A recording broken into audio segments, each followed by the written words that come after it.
Speak Out. Let me just reverse a bit and say good morning to the listeners of Vibes. Welcome to the program. If I stay within my setting as a public officer, as the public relations officer, and I stay just within the office space and do not go out to the public, how will we understand what is happening on the ground? Still delivery. We've done a lot, not just in terms of the general infrastructure, but homes, support to farmers, support to fishermen, etc. And as time goes by, more support will be given to Caribou and Timaki. It's Speak Out Unfiltered. Built back, even better to last. Let us all strive to build a better country by putting aside our petty grievances and move forward with dignity, being proud of working hard and working together. Anything that we're doing now, it's futuristic thinking. It's not for the now. Education is the key in a country's development. That's it. If its people are not developed, Even though go that far, no? Just remember knowledge is power. When you know, you know. that's it. It's Speak Out Unfiltered. We have to have you on Vibes 101.3 and 106.3 FM every Thursday, 10 a.m. to 2 p.m. Do you feel the vibes? Go in. Go in.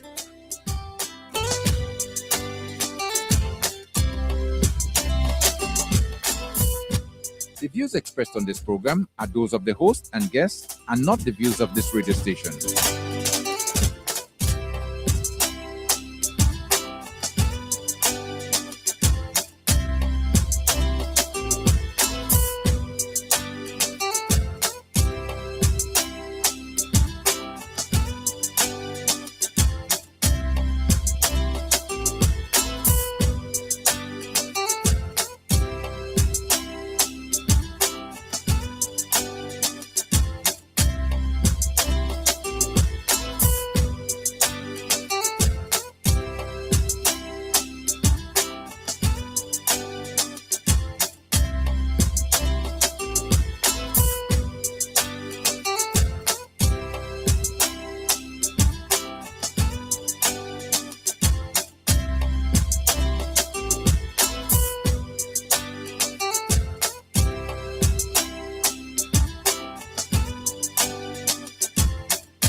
Got to take the time out and say good morning to you again right here on Vibes FM. Welcome to the program Speak Out Unfiltered for today, Thursday, 2nd day of July. How are you doing this morning?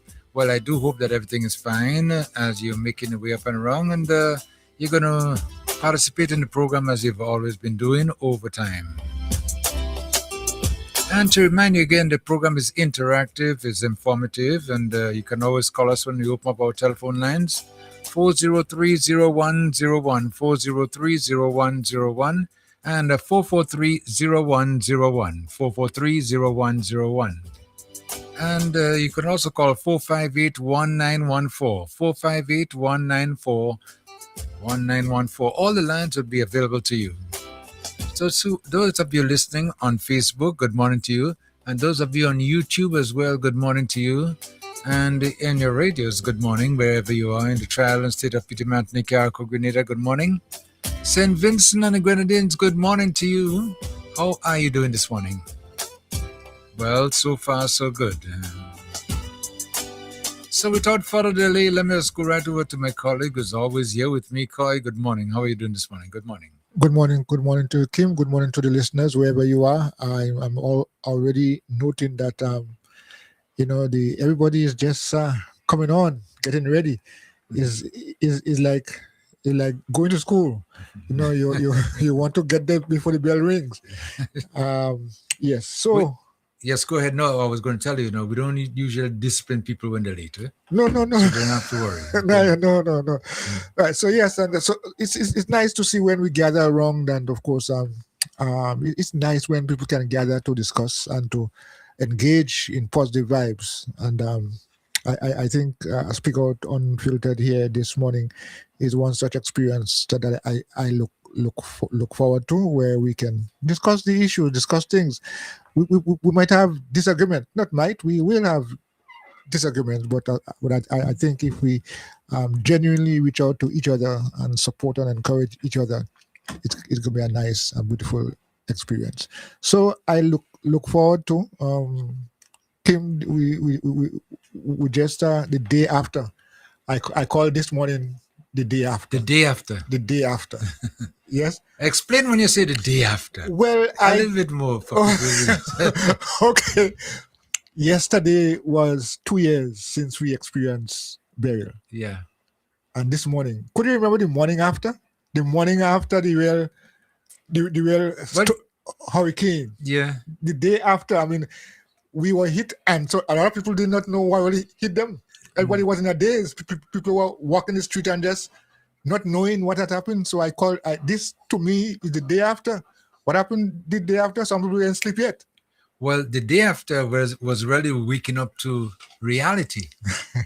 That something really happened. You know, it was not the normal routine. You know, getting up at a certain time, getting ready to do your programs on the radio, going to your business, you know, and things that you normally would do on a regular basis. And I realized that, wait, no, the thing changed. Things change, yeah. Just like that, you know? Yeah. So while we reflected yesterday, 2 years later, but I will also reflecting this morning, the day after, because it wasn't easy, you know. I mean, some people don't know if you have to look up, down, go across, or sit down, or run, or whatever, you know. Still, when it really hit you, say, really, what really happened here, boy? This is Carriacou in truth. Yeah, and it was shocked. Yes. Everybody was shocked. So I'm still disbelief. And sometimes the brain just sometimes, you know, Sees go up. in. Yeah, it refused to think. Yeah. And just go into a little bit of a what do you call a pause for a while you try to absorb and try to see if you could make, you know, make sense of what you've seen around you. Yeah, I mean, a lot of people would want things to, or would have liked things to reverse. Yeah. Thinking about what happened the past 24 to 20 hours, you see now, this can be right. You know, yesterday, you know, I was just thinking back, you know, and just trying to refresh my memory as to what Carriacou looked like 2 years ago. The day after, as you just mentioned, you know, we were hit by burial, you know. And the only thing that could really refresh my memory was some photos that my daughter had showed me, you know, and my son, you know, it showed me and said, that this is what it was, you know. This is what it was. Yeah. So really, you're looking still in disbelief, not to realize the reality is in front of you. The well, it didn't really hit people yet. A lot of people still trying to, you know, go in a corner and try to still shake and so on. But the real reality is that what people I've seen people walking. Yeah, just and in a daze. In a daze. Well, because you're asking yourself the questions, well, what next? I mean, what am I supposed to do now? Yeah. And where do I go from here? But I remember in your case, you know, you were at the shelter I was Bel Air, there, right? Yeah, I was there the night? The hurricane came the Monday morning. I was there since Sunday, because when they realized that what was happening, they issued a call to all persons who were on the disaster preparedness committee. Yeah. And so, I mean, of course, we were told and we are taught that, I mean, in a disaster, we have to show up. And so, yeah, I mean, up to now, I just can't understand how it happened and that moment in time. But normally, you people would not be in a gathering, everybody like that. No. But tell me, what it was like when you guys were in that, what it was, the EOC, that's the emergency shelter. Yeah, okay. Emergency operation center. And everybody's sitting down together, not in that normal situation. Yeah. I mean, it was. What kind of conversations you guys were having? People were just watching one another. I mean, it was not a conversation to say we're discussing. I mean, I remember I peeped out through the door. It's a glass door. Yeah. And I saw some trees almost touching the ground. I mean, the wind just bringing them down and up and so on and so forth. So what conversation you could have when all those things happen around you? Just everybody just in their days watching and folding their hand and saying, "Well, what?" You know? Yeah. I mean, my own experience, I would never forget that part. The wind was so heavy that the door was opened, or apparently, it opened. It opened, Yeah. and some guys who were there decided to tie the door down, because if we leave that door and allow that door to open and the wind get inside, Yeah. I mean, it's much more dangerous. Yeah, and I see. Well, as a matter of fact, I still have the photo because I took photos during. I was the photographer in those times. Yeah, and when I see them guys tie the door and they're pulling the door to keep it closed, I said, "Nah, I have to take a note of that." Yeah, and it wasn't easy, It wasn't easy. Just looking back at it now, I mean, sometimes you don't want to remember memories. Yeah. Because it brings back certain feelings and so on and certain pain. Although nobody hit you, but it was still a pain. Yeah. And everybody just take a corner and just wait and watch and see, hoping. Well, we don't know what next. If it will extend, if it would, and so on, and yeah. Well, okay. So now that happened at night. Now, what came to my mind too, because I heard a discussion from some people yesterday, Yeah. is that not knowing or not having now any place to go, which you were supposed to be in what they call a temporary shelter, but yes. just for the while, just for the passing, Uh, and then start to move from there. But then when you realize now you don't have a home to go back to, what did that feel like? what? I mean, I stayed. That was going to be your home from today. I mean, I don't think so. I didn't think I felt, well, that was going to be home, but I just couldn't think, because I mean, what? I've never been in an experience of that before. Everything, the wind stopped. Okay, the wind stopped, but it doesn't mean that the pressure and the damage and so on stopped, because you're now thinking, well, when I look outside and you're seeing all these things, all these trees and bushes and things on the ground, leaves here, there, and everywhere, and so on and so forth. I'm telling you, Kim, that when I stayed in that shelter, because of course people have nowhere to go. Mm-hmm. I stayed there for 21 days. 21 days I slept. I mean, doesn't matter where I sleep. But the issue is I was able to take a rest. But of course, and not just resting, what how to face, because you have a responsibility. You are there not because you go to a party. You go there because there was apparently danger. Yeah. And you just so making adjustments to the new norm, the new surroundings now. Do you usually getting up from your bed, maybe going to a restroom, into your kitchen to maybe get a little coffee or something to warm up? Baths, showers, whatever. What? And now you in a situation now where all that has been taken away from you, and then now with the company too around you, because you're not alone, Yeah. And with everybody around you, making that adjustment. Yeah. 21 days. Mm-hmm. 21 days after I was able to say, well, I can go home now, and not knowing what has happened to my home. Because of course I didn't wait until 21 days to know, because I became part of the team. Yeah. I mean, where they go and do this and so on, and it was just there. It was just there. And Tim, I don't even think I know how to explain what I'm saying. I could imagine, because I know the people who were there, that of course some of them left immediately as they generally leave to go home to go and assess damages and so on. The minister was there. The PS was there, because that's the center where to rescue people, right, as it were. And a lot of some police officers were there, and people and you just watching, looking at one another. When your eyes meet, you might not be able to smile, but at least you recognize that wow, this is what it is. Why?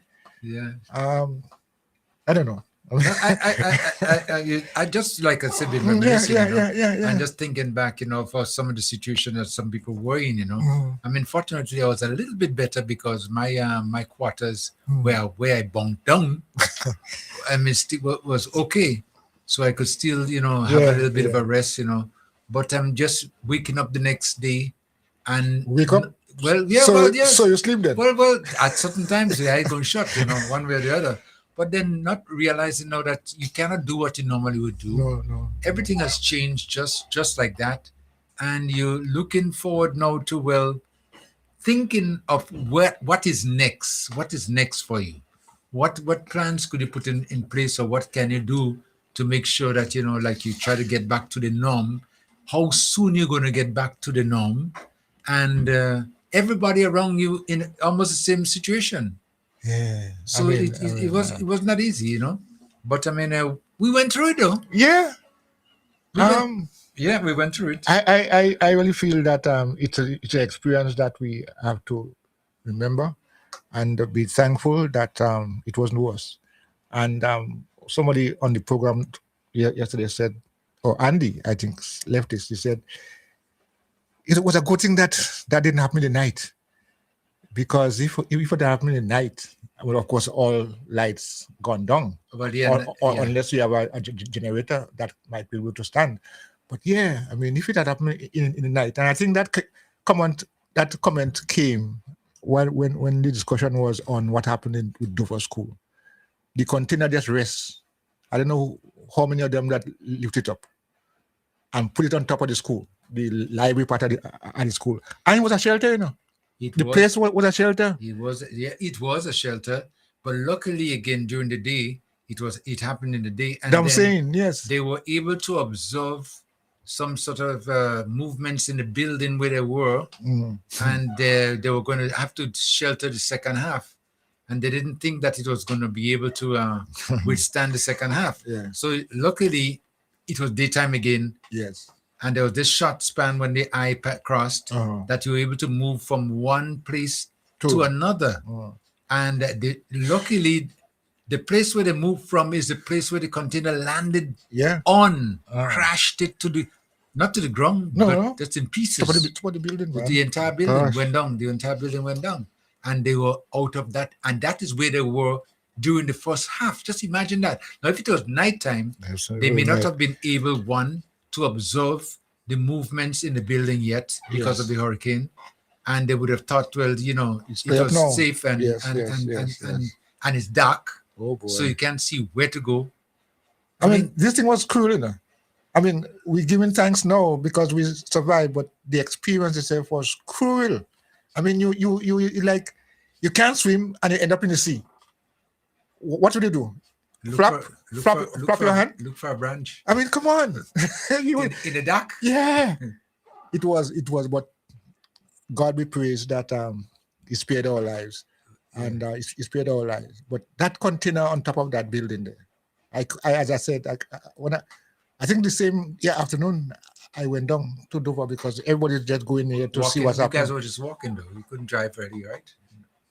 Transportation. Yes, walking because we got so and of course we took a long time to get there because of course trees fell in the road and things like that and so on. You had to cut up on things. But Kim, I think I have some more positive things to focus on now because anytime I remember that those moments, it's not a nice experience. I'm telling you, right? Because it was like that. Well, hold on. Let me open up the lines too, and let me let our listeners know, especially in Carriacou and Peter Macnic. I know that we have the lines open in case you want to call us and to tell us what your experience was. The day after. If you want to talk about the night too, you could. Yeah, of course. But the day after and adjusting to the new situation that you would be confronted with, and the thing about it is you don't know how long it's going to last. It's just a matter of like indefinite. How long you're going to be in that situation? You can call us 403. Hold on, let me give them the numbers. Yes. 403-0101, 403-0101, 443-0101, and 458-1914, 458-1914, and also the residents in the northern part of Grenada who had similar experience. Sauteurs and yes, and Patrick's and those areas there. You can also call us, and then let us know what was your experience like, and how you have been able to cope with the situation, to continue back on a regular basis.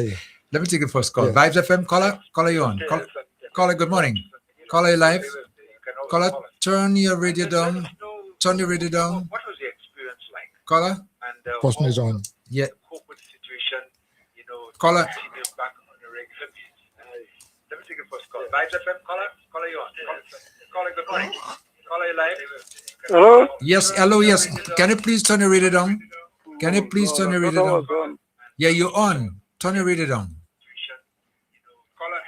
Turn the radio off, please. If you want to have a conversation, we ask each and every one of you, whenever you do call, you need to take the volume down so you could have a conversation with us, okay?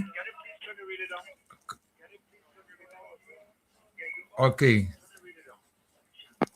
This is something that's normal. We're going to take them off for just a little while and call back. Reminding you again, listeners, whenever you do call and you are getting on the phone with us, we ask that you turn your radio down or your computer down or whatever you're listening to on.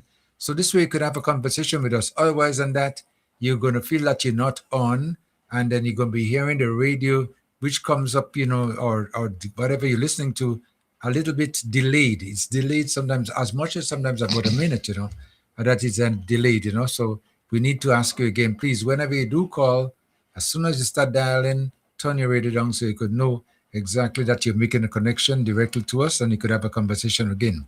443-0101, 443-0101, 403-0101, and 458-1914, 458-1914. Those are the numbers you're going to call if you want to speak to us about the day after or what your experience was like, because quite a number of us have different experiences, depends on what your situation was, But it's important sometimes that, your situation might be even a little bit different as to others, okay? So we're going to start taking calls again. 443-0101. Caller, you're live. Caller, good morning. Caller? Caller? Caller? Hello? Caller, you on? Simado, this person... Simado, that is just talk. Yes. Hello? Hello, yes. Hello? Yes, hello, you're on. Caller, turn off your radio. Turn off your radio, please. Yeah, am I on? You are on, but turn off your radio if you want to speak with us. Hello? Okay. Hello. Yes, am I on? You are on, but you have to turn your radio off. You on? Caller, turn off your radio. Turn off your radio, please. Am I? But isn't he following? Hello? Yes, hello, yes. I'm not hearing you. You're not hearing me? No. No, Hello? yes. Hello? I'm hearing you. I'm hearing you fine. You're hearing me. So something wrong somewhere. But yes, but you turn off your radio, please. Turn off your radio. Is this about the program this morning is about burial? Yes, it is. Oh, well, I wanted to make something, a call about something that is very dear to my heart. Oh, well, you could leave that for a little bit later. Leave it for a little bit later, okay? Hello? Leave it for later. Leave it for later? Yes. Okay. Okay, thank you so much. Okay. Okay, 443-0101. We're asking you, please, if you want to share your experience with us, to call us on the numbers we just gave you, 403-0101, 443-0101, and 458-1914, especially the residents of Carriacou and Petite Martinique, because we suffered. I mean, we really went through trauma. We went through all of it, and we are now in a situation where we can speak a little bit later as to what it was like then, okay? Next caller, let me go to the phone. Next caller, you on. Caller, good morning.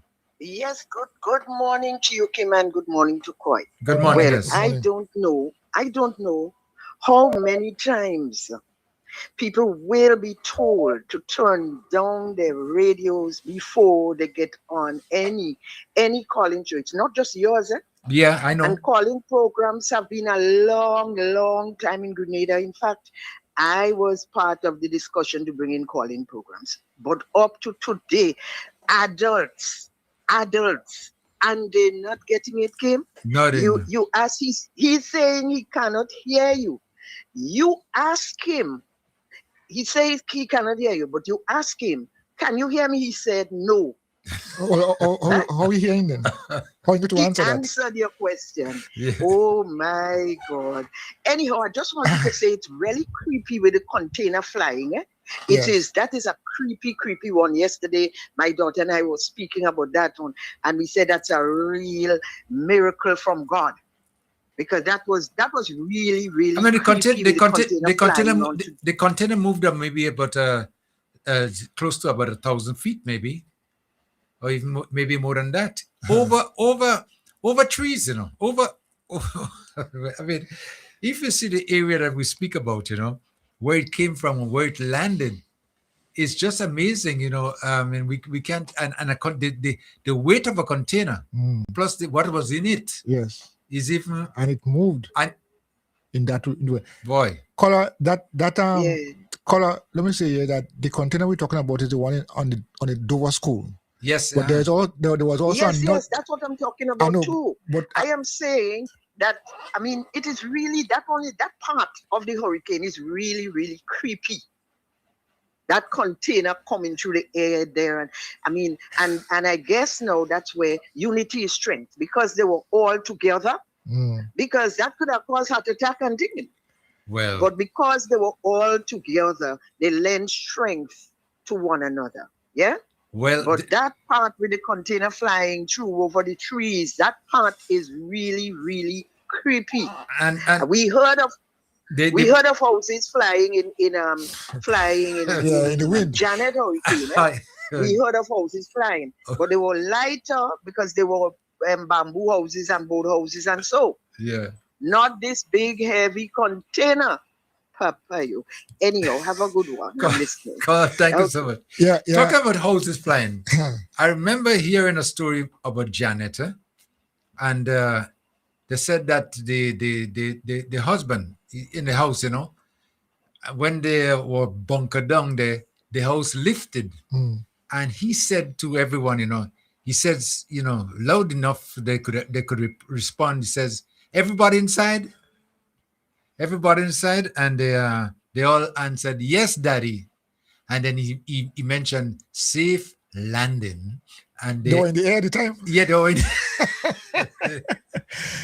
They were in the air at the time. It's a safe landing, and they landed down in a gutter safely. I mean, I don't know. Let me take a call. Vibes FM. Caller, come in. Caller, you on? Oh, hi, Kim. Hi, good morning. Hello. Yes, hello, yes. Good morning. Yeah, how are you? Okay, and you? Hello. Yes, hello, yes. I'm good.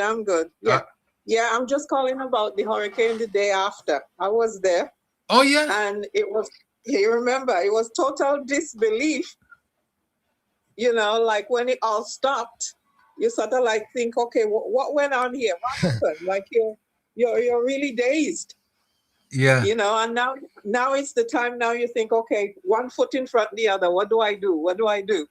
You know, and I stayed there till August when I left and came back to Canada. And you just get up every morning, do what you need to do, and you're just going through the day like in a daze. Yeah. Yes. And then it never hit me about what really happened to Carriacou until I came back here to Canada and saw it on the TV. And I thought, my God, I was in that. You know, like it was a total disbelief. Like right. I couldn't believe, you know. And now, like I'm in Canada now, and now like yesterday when I thought yesterday I was in a different place. Yeah. Last 2 years, yeah. I was in a different place, you know. So it took time. It took time to get over it. But then you had to deal with the day to day and move. Like there is nothing else you could do. Right. You know. That's so, correct. Uh-huh.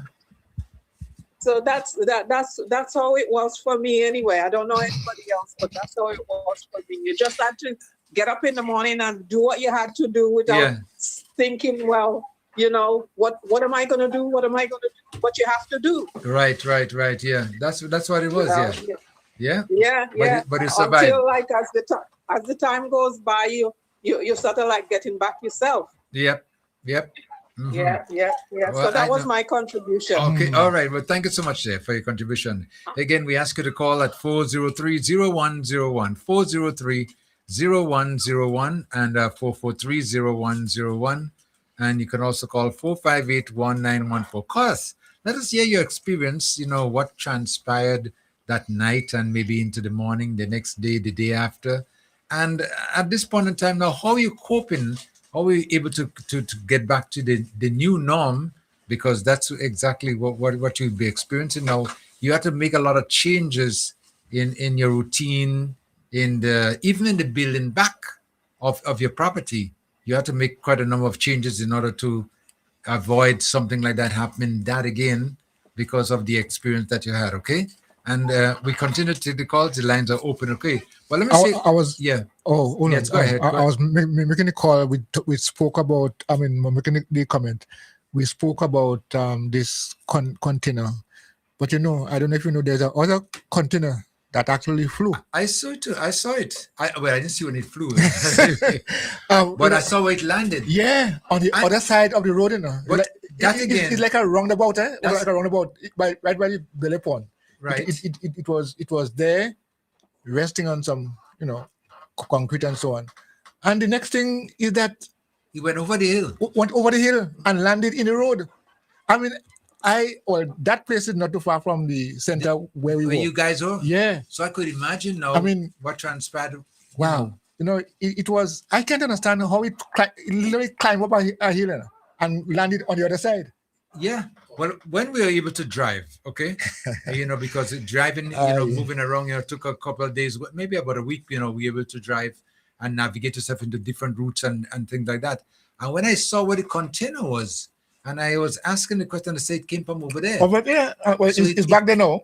Yeah, they brought it back. Brought it back, and it's on some pillars there. But if you see where it landed, I saw it. How did it pass there? How did it go through all of that and get on the other side? Other side of the hill, yeah. Which was the road again, because part of it was in the road, because yeah. if you recall, in order for traffic to pass, they had to get these machines to push it a little bit more off the road so you could have access across. But these are some of the experiences that we had. And it's it wasn't nice. Yeah. And it would never be nice. Be thankful. Yeah, but we're gonna keep taking our calls. But before we do that, we have another guest who's in the studio with us. So Rodney, good morning. Yes. The XPRO? Yes, indeed, my brother. Expire or retire? Expire retire. Okay, all right. Okay. It's a joy to be with you all always, and good morning to all the listeners of Vibes FM, and to you, Sokim and Sokoi, and so Leo out there. I guess he's listening, He's listening. Yeah, possibly he will join us at some point. Mm-hmm. And so it's it's wonderful to be here, especially at this time. But we've just been discussing, and talking about, what transpired the night. What your experience was. You remember what it was, or you still in a dream? Well, my brother, as I said before, unfortunately, I was not in the Highland. Oh. So I did not experience what you all. So I'm just have to listen to you all. But what I know is where I was in Grenada, in Granans, that there was high wind and so on. But I was supposed to come up the same Monday. Yeah. The same Monday the hurricane was touching down. But there was no transport to get me out of Grenada. So I have to remain right there. The Almighty says, you stay there and rest. But I wonder if with all the containers that I'm flying, probably you needed to just go one step outside and let the wind just lift you and drop you in Carrico. Yes, it's not that. I would say the wind didn't come down there heavy enough to take me out, so I could take a flight. Yes, but it was, when I came up, as I saw, in Abbeville there, my vehicle parked there. My transport was supposed to go to Grenada with me at the time, but due to I was late in waking up with the boat to drive it, and the boat came, and I had the bike, the scooter, in the back of the car. So I had to take it out and put it on the osprey and get out of it. That's a Friday. But the incoming back, when I arrived and I see devastation, from a distance of all the houses and the damages and so on. Man, it was not easy to digest that. But when I arrived and I look at my vehicle, I noticed the glass, some projectile had smashed the driver door glass, and it hit the steering. And the alarm, you have a security alarm in the vehicle, so that was going off. And I noticed that some folks from the custom or wherever, they disconnect the battery because he was bawling for murder. A little more, the whole screen, the windscreen would have gone if the steering was not in that position. So, I got some damage on the vehicle there. It drives after. I was able to get out a set of water inside of the dashboard. You can see water, man, I'm telling you. Well, yeah, we didn't get much of the rain that night. I mean, that day, until the days after following, then we got the rain. Yeah. The rain came after that, so the burial passed with a lot. But again, and someone just messaged me, just thinking back yesterday, okay? When I realized it was the first somebody called me, because I didn't even remember, I'll be honest with you, I didn't remember. And when I just thought about it, I got some chills that went through my body, I said, oh my God. But really, Frank and cheese, I could even speak for a while, just trying to see if I could just compose myself back to normal, because the memories is not good memories, but as I went through the rest of the day and listening to others, get a little bit more courage, and now I could speak this morning. But yesterday it was different. And we're talking about the day after and what transpired. But I mean, you looked at Carriacou, and some of the videos that we're able to see it's not a nice scene. No, it's still unbelievable that we were able to survive. Surviving is one, and the progress we have made from that day until now, in my belief, is unbelievable. It's tremendous. It's tremendous. I mean, we have really gone a long way. As a contractor, I've been involved in restoration work, restoring houses and roofs and, and all these things. And you could see the damages, I had to go in there and clean out, take out all the debris, and you see thousands of dollars of investment, people have lost and so on. It is touching, very heart touching. I mean, It is. Yeah. It is. Yeah. And looking back again now at the way we were after the day after, like I mentioned in the beginning, and I'm saying, and trying to do a comparison now to where we are today. Yeah. And I believe that Carriacou has improved more in the building code and, in rebuilding and everything like that too. But I think we are in a better situation now, island-wide with services and buildings and everything like that than we were before we buried. I agree with you. Yeah. I agree with you. I mean, it's much improved. Yeah. And we're getting stronger buildings now.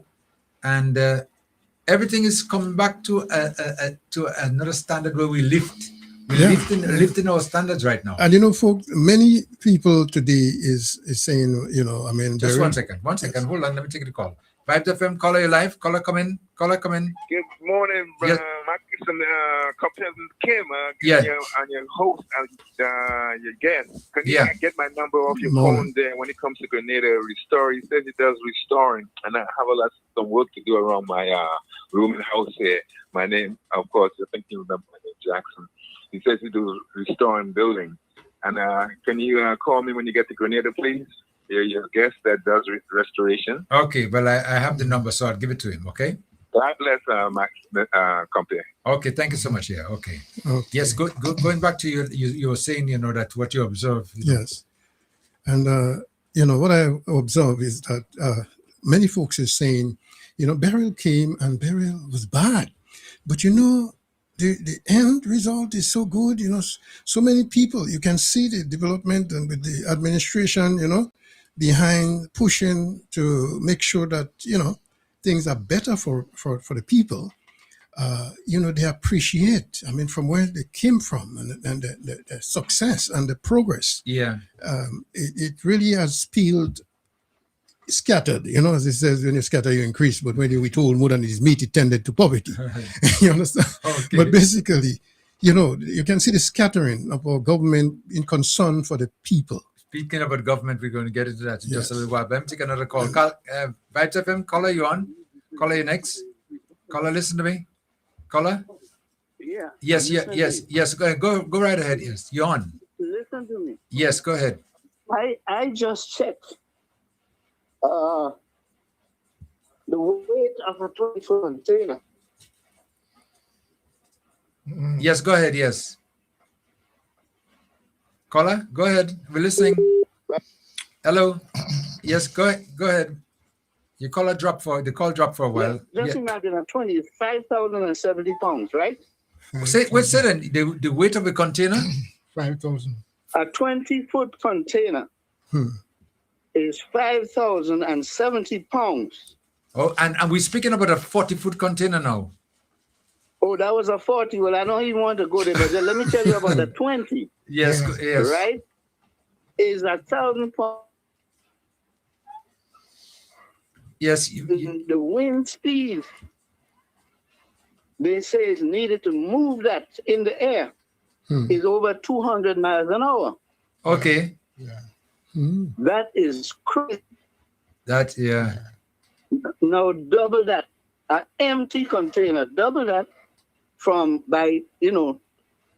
up to a 40-foot. Yeah. So you understand what I'm saying? Right. This is crazy. This is very crazy. The power of the wind. Unbelievable. Over 200 to 250 pounds to move it in the air. Yeah. Woo-wee. Nah, boy, I can't think about that. Can't think about that. No. Yeah, it was that. It was okay, that. thank you so much. It was And that. speaking about a container again, Yeah. I mean, the distance it moved, and it wasn't an empty container either. It has stuff in it. Oh, yes, I know the container. I knew the owner of the container as well. So would you say it was, what do you call this? It's a twister. Twister. People, well, I don't know how What's it called in America? Tornado. Tornadoes, Yes. or what, I don't know. I never experienced them, so I don't want to talk too much about them. But I'm saying, as this caller just mentioned there, the speed of wind to move, to lift something of the nature is 200 miles. over 200 miles per hour, hour. at least 200 miles per hour. Yeah. But hold on, not to knock, listen, It's to not- lift. Not to knock it down, you know. Not- To lift it up and push it. But push it, lift At a it, distance. lift it and push it too. At a distance. At a distance, and like I said, the area, I mean, I could be wrong with that, but it's maybe close to about 1,000 feet. It could be like that, you know, in the air. I mean, So which part of Kara could that take place? by the pond in Bel Air. No, there's two of them, but the Well, one we were talking about the one, yes, Bel Air. there's one by the pond, Uh-huh. and if you know where Dunstan House is, right on that side there, Yes. that's where it was, and then it went over the hill on And the road landed on the other side. on the other side of the Okay. road. Yeah. That's one, Yeah. And the other but one. that was a short distance anyway. But That's short, what we see is the incline.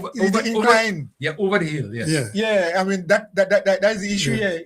The other one we're talking about is the one in Dover School. The A one that container moved from the Limley area Yeah. and landed on the school. and landed on Dover School. The library Wow. section. The library section. That's unbelievable. You So are asking how? it passed all over Yeah. the trees and everything like that, over houses too, you know, Mhm. and landed on the Sailing school. like a piece of paper. Yeah, and landed on the school. Yeah. Crashed it. That's Just smashed it. amazing. Yeah. You know, Beryl could have do more damage to us if it did come in the night. Many But folks we are mentioned, saying, you know, and as you've been saying as well. Yeah. I'm telling you, with all of this, Well, when I saw a container, a lot of that. listen to this. When I saw that container over in Dover School, you know, Mhm. and then I came back and then I really inspected my roof, you know. But when I come back in, because I knew it was gone, the roof, you know. Mhm. When I came back and I saw all these 2x6 that we had planted there in the ring beams and, you know, and well anchored down, just break up like a piece of stick. It didn't surprise me that because when I saw the container distance, it moved in the air. Yeah. Why is a piece of building? You joking, man? Small fries. what's the- Vibes FM. Hold on. Vibes FM. Caller you on. Caller. Good morning. Yeah. Yes. White bird. Yeah. Where you come out to that, boy? It's just white bird. Okay, white bird. Okay, yes. Go ahead. The fastest white car that goes up 16 corners. You remember you used to fly with it? You know who this is? It must be Samuel. It must be Mr. Caesar. Who else? Is that Caesar? No. No? I don't feel so. I could barely hear you. I'm just checking. Hold on. I'm not sure who it is, but I know it's somebody very close to me. Right? Yes. Yes, it must be because when I've been stopped at your supermarket a couple of times. You signed some papers for me. I left you with a pen at one time. Yes. But still, I'm inside of memory lane and I can't bring the name. Okay. I'm originally from Haverville anyway. Okay. Yes. All right. You know who that is now. Still in clicking. Do you see Beryl? I used to drive a white car. Whitebird? No, Whitebird was my car. Okay. Used to drive a white car. You drive a white car, and I used to drive a white car with a blue stripe. With a not Lynch, no. Happyville, you say that? Happyville, no. You're going too far back for me. Right. You need more information? Yes, tell me. By the church. Happyville Church? By the church. You gotta go down memory lane. Whoa. That's back in the 70s, Yes. Yeah. This brain ain't clicking on that today. When the last time I came to Carriacou, I met up with Uncle Leo. He's playing violin and guitar at night, and I talked to him about his brother. We usually call him Stumpy. Right. Yes. Yeah. Those names. Anyway, you're talking about containers moving. Did you know there was a container in Haverville that moved as well? No, I know the one in Leicester moved. One, but I didn't hear about the one in Haverville. Where in Haverville? Right across from the church. Right across from the church in Haverville, there's a guy that has a big container down a small incline, and it moved up the hill in a small incline, right? In Haverville, just across from the church. Okay. I didn't know about that one now.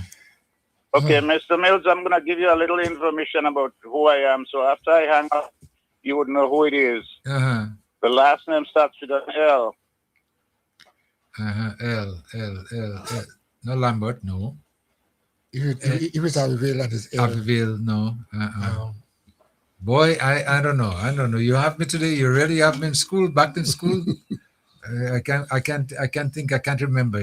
You got your own memory lane. Yeah. I'm in memory lane, but still, that's 70s. We're talking about 70s. It's a long time. Yeah, that's a long time. Early 70s. Yes. Yeah, do you take names over the air? Oh yeah, no problem at all. Yeah. If you want to. Okay, the last name is Lambert. Lambert. Right. You see, you remember saying Lambert? Okay. Yeah, I was thinking. Right. Okay.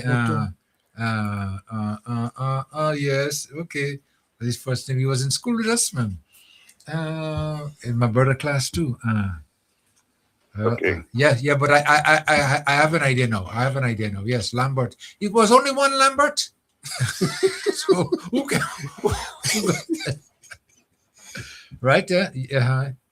Yes. You got it? Yeah, I think got it? I'm trying to remember your first name now. You need to ride a bicycle now. That was the first. But anyway, Haverville Lambert. Yes, I remember now. Your face I could see in front of me, but just the first name I can't bring. But if you remember, I said Lambert earlier on, but the first name I can't bring at this time now. But I think if I go back down in history, Mr. Mills. Yeah. Mr. Mills. Yes, go ahead. I have a brother that has a house right next to the church, and I have a sister that is very much known all over the island. Is the sister? How is her health, by the way? I think I was hearing a story of that she wasn't doing so well recently. It's very, very hot here, and I have to go. So I'll see you in a little while. All right. Okay. Thank you. Thank you so much. Okay. Thank you. All right. Okay. Okay, bye. 4430101. Yeah, that he had me back in school. Eh? That's that's a long time. Is his sister the person talking about Cleo? Yes. Okay. Well, I from the time he said Lambert, she came to mind, and I know her well. I heard she was not feeling on top of the world as well. Very active in the community. Yeah, very active. Yeah. Okay. Let me take another call before we make any more comments. Vibes FM caller, your next caller. Hello. Good morning. Yes, Milton, good morning. Good morning. Good How morning. you doing? Hey, good morning. Good morning. Morning. How you doing? Okay. Milton, sorry I didn't get to see you, but it was so opposite. Yeah. I'm just listening because I haven't been listening for a while because of school and everything like that. And I'm happy that you're kind of doing a recollection on Beryl. Although I wasn't there, from the videos and the pictures, you have seen the devastation. But one thing I want to actually talk about, a focus could be done, and I'm sure Milton would agree with me. I don't think that the people home or the natives or the residents home are taking this thing of the climate change seriously. Global warming. Yeah. I was there about a week or two ago. Kim, I said hi to you in my business pathway. Right, yeah. What? And what I noticed, I realized that Monday, when that rain came down, I can't remember what day it was. It was either the 14th or the 15th.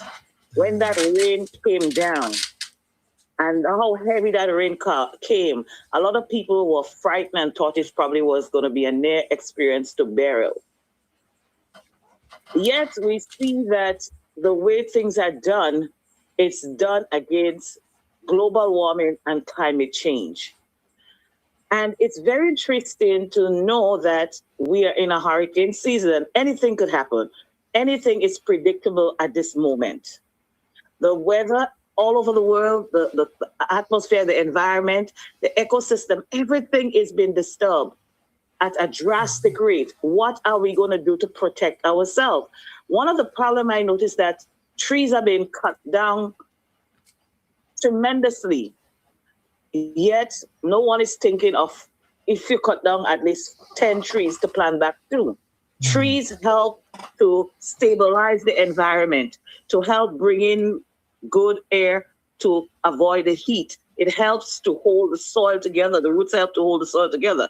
So we have to start thinking intentionally of how we want to save our planet and how we want to save our little paradise that we have. We have to stop the carelessness. We have to stop the biting the back and the this and blaming game and try to protect what you have. Because God forbid, if we want to get something a category higher than Beryl, there's not going to be a Carriacou left again. Like so many buildings that got flattened, many more will be flattened. So it's time that we take a deeper look and be more proactive in protecting our environment, our island, and protecting ourselves. Yeah. So I just want to share this. And, I hope one day we can have a discussion or we talk more about this because there's a lot of things that has been not done that needs to be done. And also a lot of work have been done post-burial. But there's still more to done. But we all have to be more in unison to get things done and start this fraction against this fraction for it's too much. It's too much that's been going on. It's time we get rid of that nasty attitude and habit and think about humanity and think about our safety. So I just wanted to share. Yeah. Okay, caller. Thank you very much. Well, thank you so much for your contribution there. 403-0101, 403-0101, 443-0101, and 458-1914. Next caller, you on. Caller next. Hello, good morning, Kim the King. Yes, hi. That is him. You never put my name in the same circle with a schoolmate because almost 10 years older than you. I just want to remind Dr. Coy. Yeah. Listen, not because it's stupid, sissy. You don't have to be stupid. And I thank God for the opportunity to listen to you guys. And I continue to watch and listen. Let God be praised with all that you do and say as you broadcast today. But for heaven's sake, let some of the politics from the mainland remain until the closing time and let's concentrate on Carriacou at this time. Love you, boys. Okay, Yes, thank you yes, so much, yes. James. Okay. All right. Again, our telephone numbers you want to call us, and we take accepting calls at 443-0101, 443-0101, 403-0101, and 458-1914. I'm looking out to hear more calls coming from Carriacou and Peter Matnick. People who have experienced the experience. To call and talk with us, let us know exactly how you are, how you were able to make it back, and the condition that faced you just suddenly. It was like 9:35 in the morning. I remember 9:35. I was still on air trying to give advice to people, in certain areas. Listen, make sure you bunker down, make sure you put things away properly because we're going to be hit any minute now. And about 9:45, I remember the electricity went out, and I was clocked off the air. And it took me a few weeks before I was able to come back. And people at that time, were all looking for shelter here, there, and everywhere. Yeah. And it was just a matter of hours before we really realized that place was transformed. But luckily though, that this happened under this current administration. Yeah. That's another thing we got to be thankful for.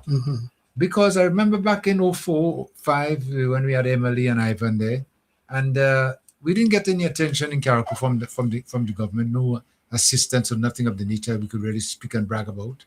Nothing really. So you can see they have done something, but not as much as they should do. Well, very little was done. If I recall, very, very little was done. I don't even recall anything being done, that I could really speak about, But I know that this administration has given Carriacou and P.T. Matnick so much attention, so much assistance. We're very proud of that. Let me take another call. Vibes FM.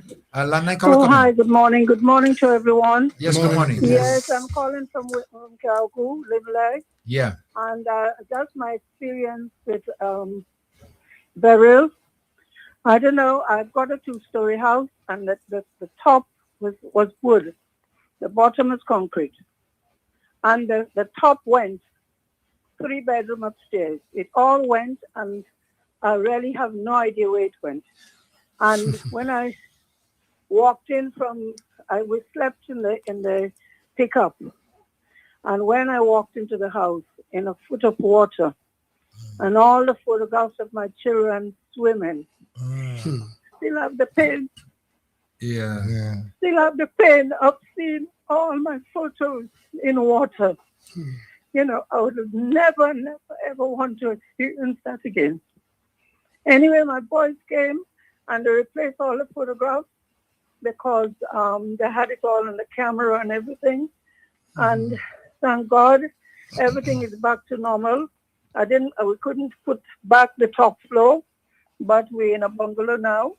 And yes, we're comfortable. And I thank God that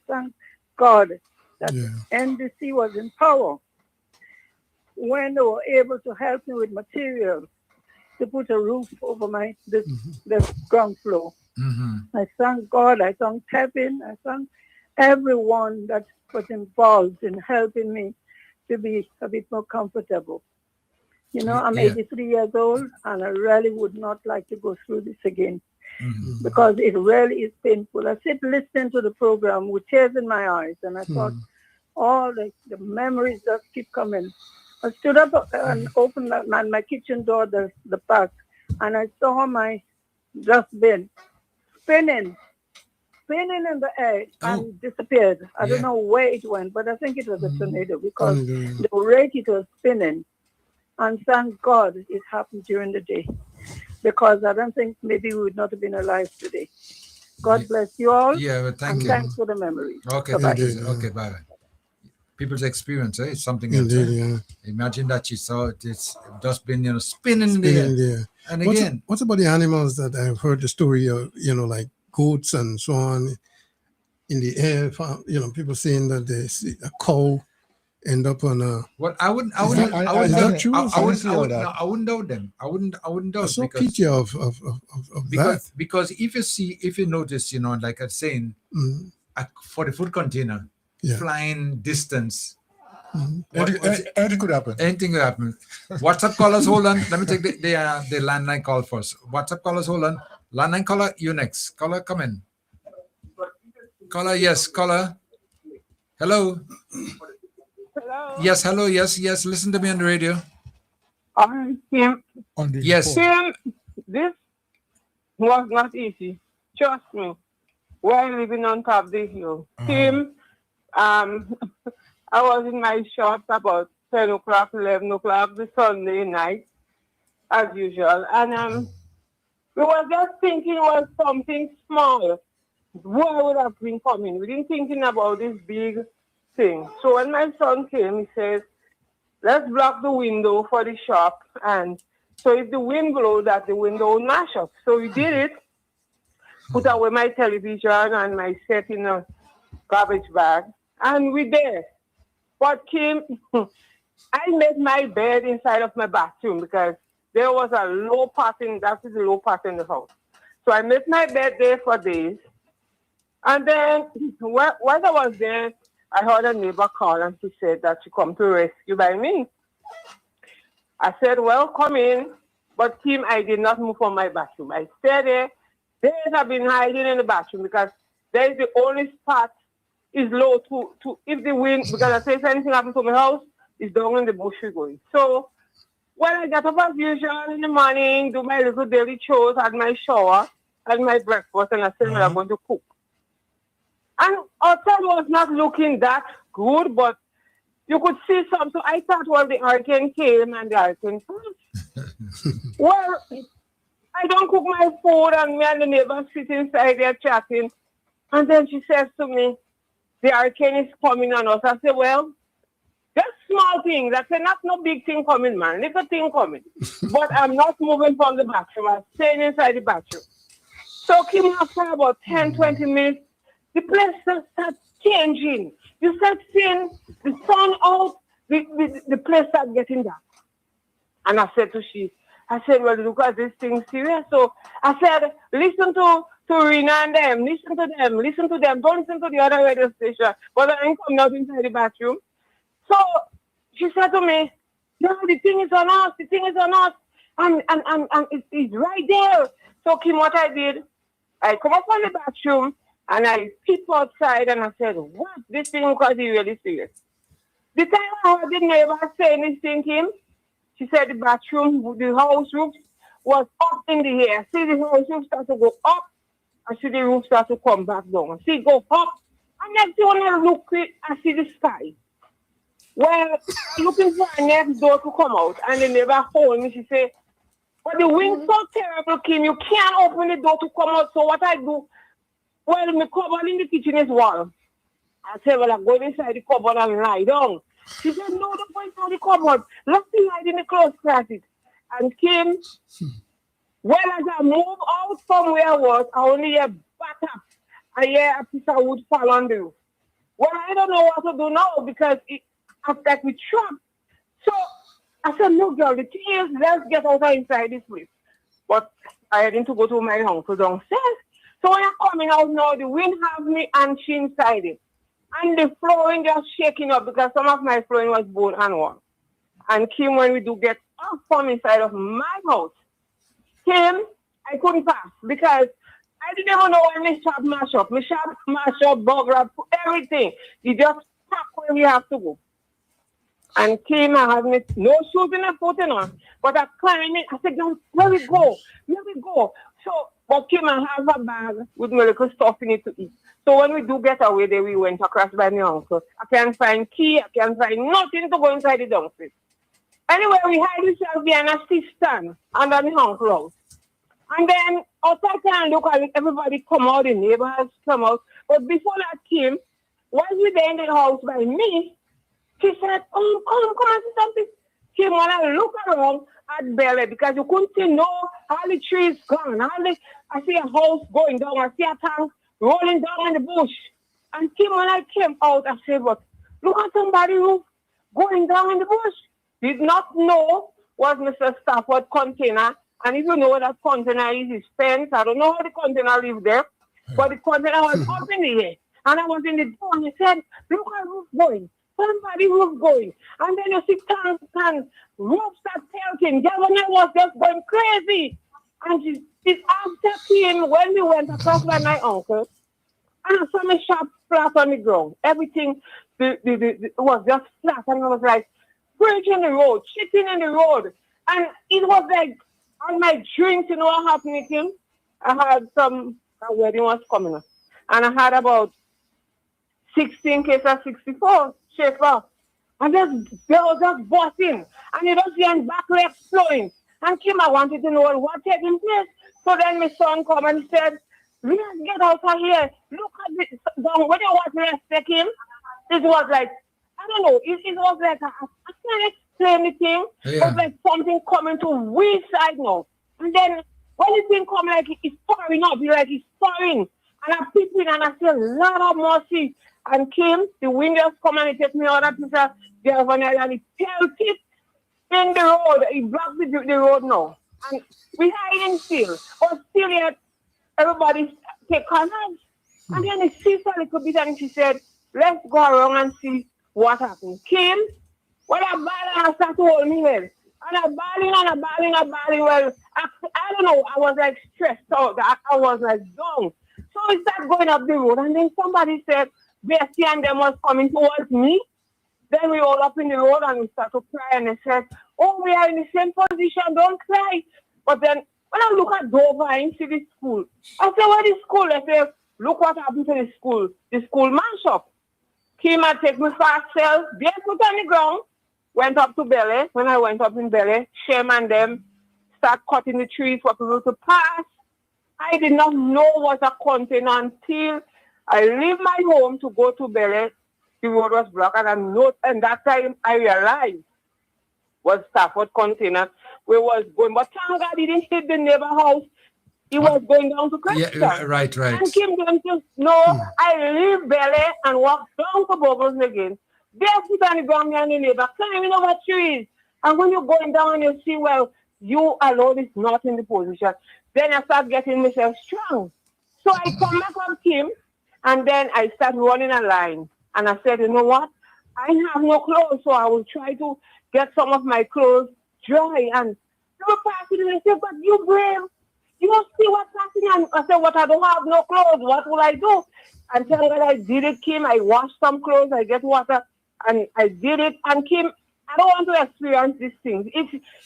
We're living on top of the hill. We straight to Petit Martinique and Union Island. That wind was on my place. But you know what? We made it through.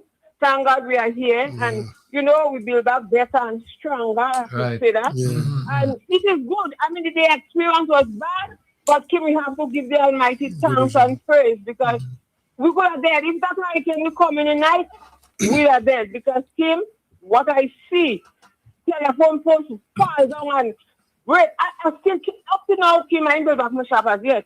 But I'm still trying to come, get myself together. I don't really want to hear about burial, but because of you say call and whatever.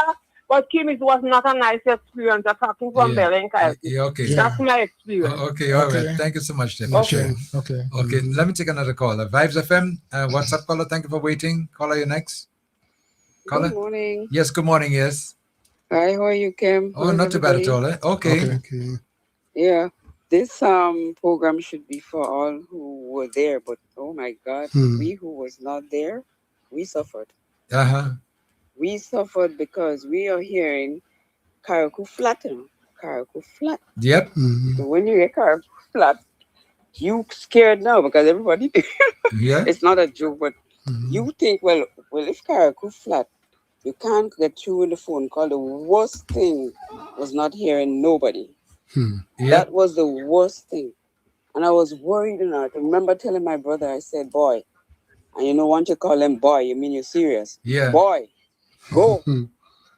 Yeah. He said, nah, man, I go say, boy, go.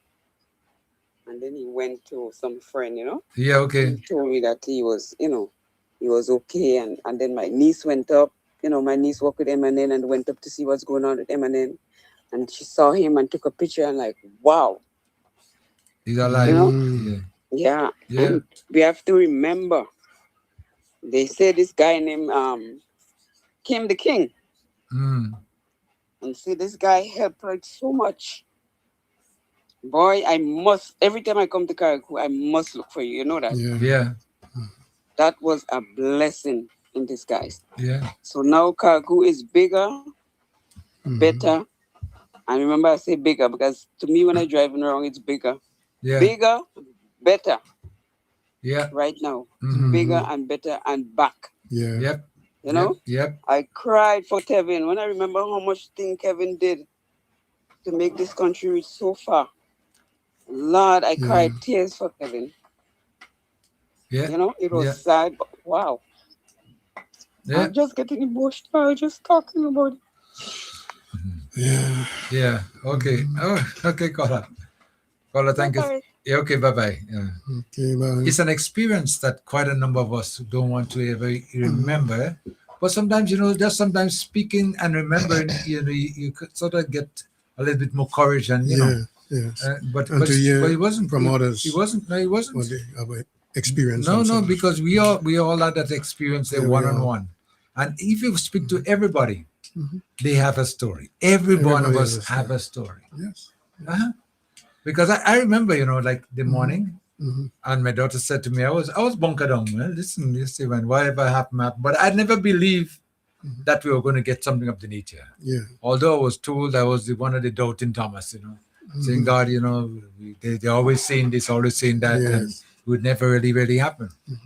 But when I tried getting out the morning, I remember, to go and look and see what happened, because my daughter said to me, she says, watch, Daddy, come and see for yourself. Yes. Come and see. I said, what could she say? Come and see. She didn't tell me, come and see.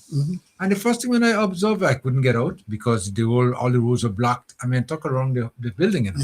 You can't even get to move around the building to the front of the street. And then I realized, I looked up and I didn't see the roof of the building. I said, wait. It's gone. It's gone. It's gone. And I move a little further now to go and observe the supermarket. Door window, everything gone. To go inside of there now, you have to navigate to get inside because everything fall down.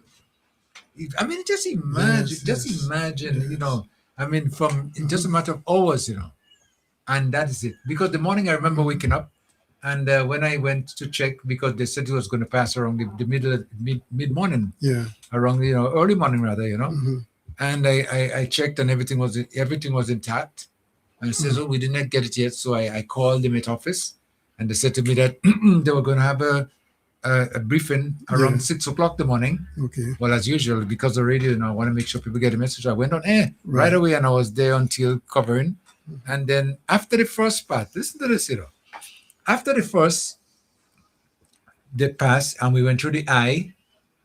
I came out. Okay. And I looked around and I say to my friends and my family, whoever was around me, I said, I told you, my building's strong, my building. Your building's strong, eh? Yes. It's strong. You could go through anything, man. Yeah. I told you. What I was saying, because they were saying to me, in case whatever. I said, no, I told you guys, I know what I have here, Yeah. But the second part. When the second part the comes, the storm, right? That we were the eye. The eye. And the thing about it is that we were in a situation whereby when the eye came through, everybody around, neighbors and everybody was in the road, conversing, talking, and with one another. And the police keep saying, "Get back inside! Get back inside! It's not over yet. This is just the eye." Okay. But some people, I remember reading in my history, my geography, and all these things like that when you learn in school, that the eye of the hurricane, is nice and calm, and you usually have the storm trackers, in the eye, monitoring movements and taking, all this information that you need, whatever. And you just know those things, Yes. from the theory, but the practical was never experienced. Yeah. And this was the practical. And so, but I said, okay, so this is the eye that I've been hearing about and reading out for the longest while. Okay, that's the way it is, because the sun was out, brilliant sunshine, birds flying, everything was okay. And within a matter of minutes, you better run back for shelter and bunga down. Everything to an old mouse, you call it. You know, hold on, before you go, let me just take a couple of calls here. First of all, WhatsApp caller coming. WhatsApp caller coming. Caller, hello. Yeah. Yes. Yeah, Yeah, I'm hearing you. Yes. okay. And this thing was like what you call a bad nightmare. When you look around, I was wondering if this is Carrico or am I in the next place, you know? Yeah. Because when you look around, the whole landscape change. Houses you used to see, you can't see them. They're not there anymore. Some houses completely gone off the foundation, you know. Yeah. And when you watch roof all over the place, galvanized all over the place, wood, debris, man, it was like as I say, a bad nightmare. Yeah. And we must say thanks to the people and the government of Guyana who was on the ground within days, assisting us in the cleanup operation, and also some people from the states that were able to make contact soon after the hurricane, because they were only the means of communication outside of Grenada. And we must say also thanks to the people in the diaspora, because these people really stepped up. Yeah. Yeah, they really stepped up in assisting us in whatever way they can, because we know they send on containers, they send barrels, they send clothing, shoes, you name it, food. We had it. And also the honorable Shireen James, Ron Redhead, Andy Williams, our PM, and our MP here in Carrico, Devin, man, they play a remarkable role in helping in the recovery effort. And the good thing with our Prime Minister, he didn't want to hide, you know. He was on the ground with us. Yeah. He was right there with us in all the that traumatic situation. Yep. One thing I would like for NAGMA to do though, because I remember that day at Fisherman, but probably the Saturday, the Sunday, and I was in Paradise Liming. Yeah, that Saturday. People should be right.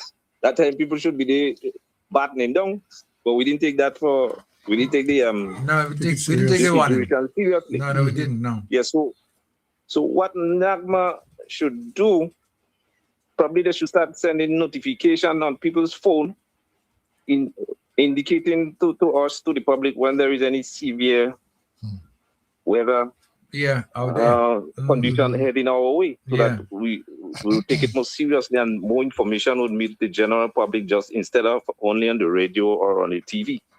So I think that is an area that they need to maybe step up in going forward. Yeah, you're right. All right. Yeah, okay. Well, so okay. That's it. Okay, well, thank you so much. Speaking about contacts, you know, we, Carrico and Kitimatnik, you know, in particular, you know, we were like lost for a while to the outer world, you know, because there was no communication going out. And you heard that this place, the devastation that took place, you know, and families out there were worried. When I said to you, worried, well, we're not hearing from anybody. Well, what's going on? You know, are they alive? Is the island still under whatever? And that was a state of panic, you know, because you know, and I in a state of shock too. I remember now about a week after, you know, when we were able to drive, I drove into the area of Dover. Well, I was going to look for my son. I didn't see him, you know. For days and days, I don't know what happened. Because he went to take his grandparents. But I went into the area there, and I remember when we got by the school area, there were some people there that had Starlink. And they were saying to us, you know, that we could give you like internet for about 10 minutes, you know. Okay. And when they saw me, they said, you media, you come, you know, whatever. But honestly, I remember not even paying them any attention. The reason why is still in shock, one. Yes. And then 10 minutes of internet is not enough for me. You know, I have so much people to reach. Yes. And so much things I want to get out there, you know, that 10 minutes, man, you couldn't be bothered, whatever. And I remember my son took it, you know.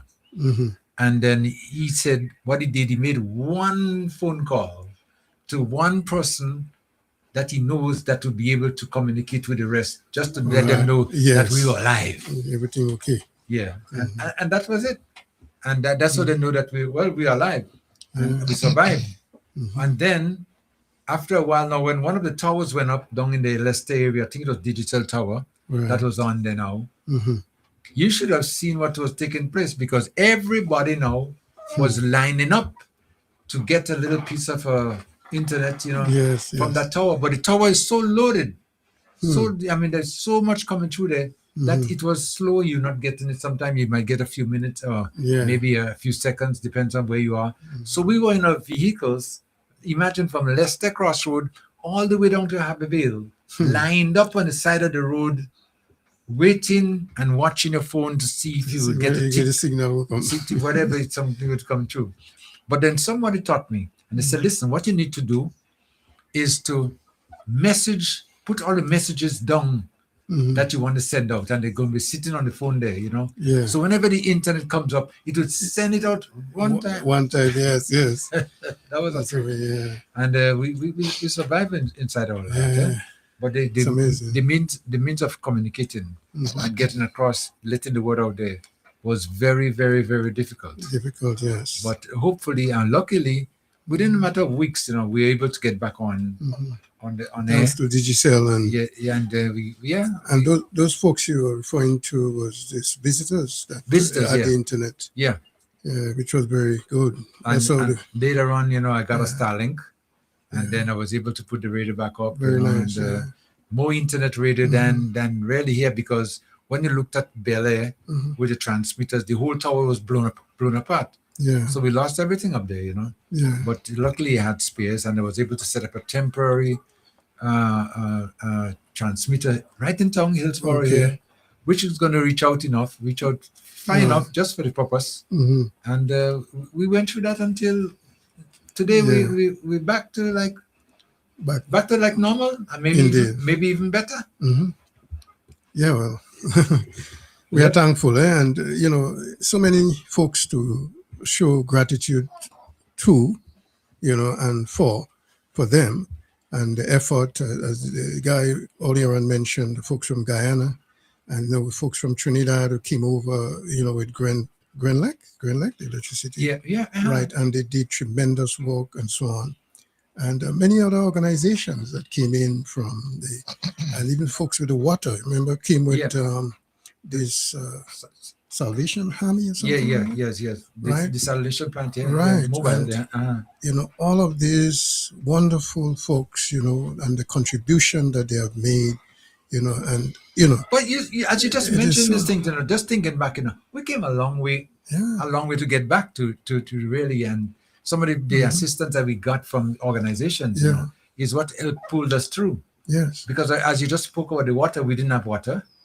And there was no water. And then I remember, you know, my daughter came one time with bottles of water. I said, where you get that from? She says they have a desalination plant down the road. I say, really? So we get gathering bottles now, eh? Yes. And they just going full of bottles like crazy. I mean, really. Yes. Thinking back of all these ways, we just had to just go step by step until we come back to normalcy. Yes. I mean, it's really, really something that, you know, it goes down in our history and our memories. We can't forget. Yeah. It's a tremendous experience. Yeah. You know, I was talking about when I came and with the vehicle situation. So, you know, having a little bit of mechanical knowledge, I was able to put things together, throw the water in the vehicle and try to get out of there. And while driving up came and I look at the landscape, you know, and, you know, I seen all that distance. When you look at the trees, there is nothing. I mean, no leaves on it. Well, you know? For the first time, let me tell you, for the first time we were able to stay in Hillsborough here and follow the 16 corner road, the Bus Issue Road. You could just see the vehicles going up there for the first time. All the bushes, all the trees. You could see them coming up from top hill. Let me take a call. Vibes FM, caller come in. Good morning, Kim. Yes, good morning. Yes. Actually, this is my first time calling your program. Okay. But I had to call this morning as we're remembering our experiences going through burial.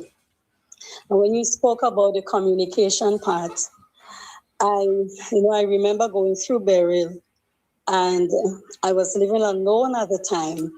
And so all my family back in Grenada were worried because they were seeing what I wasn't seeing or what we weren't seeing.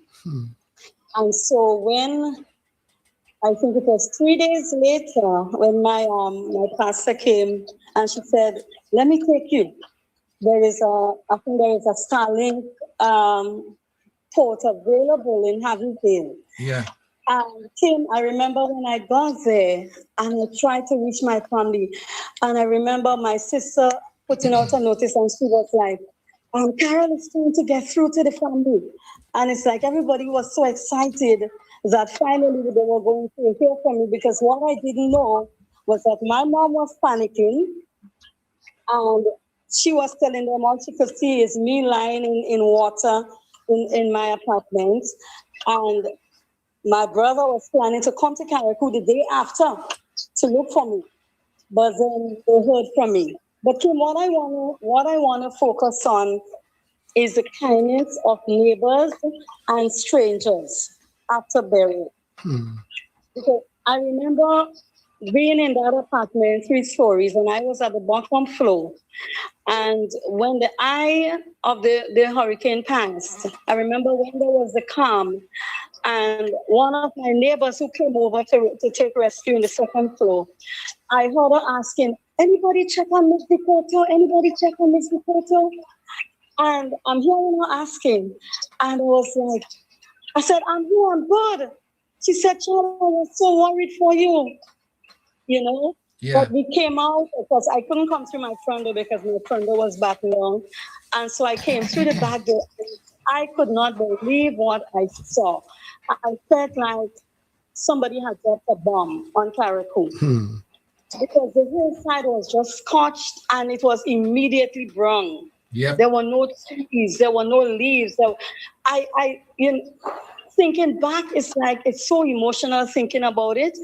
I did not have much losses except for clothes and sheets and towels that I used to soak up water because I was flooded out. But that's minor compared to what others faced. But I remember when looking for connection, and one of the evenings, and I will call a couple persons' name.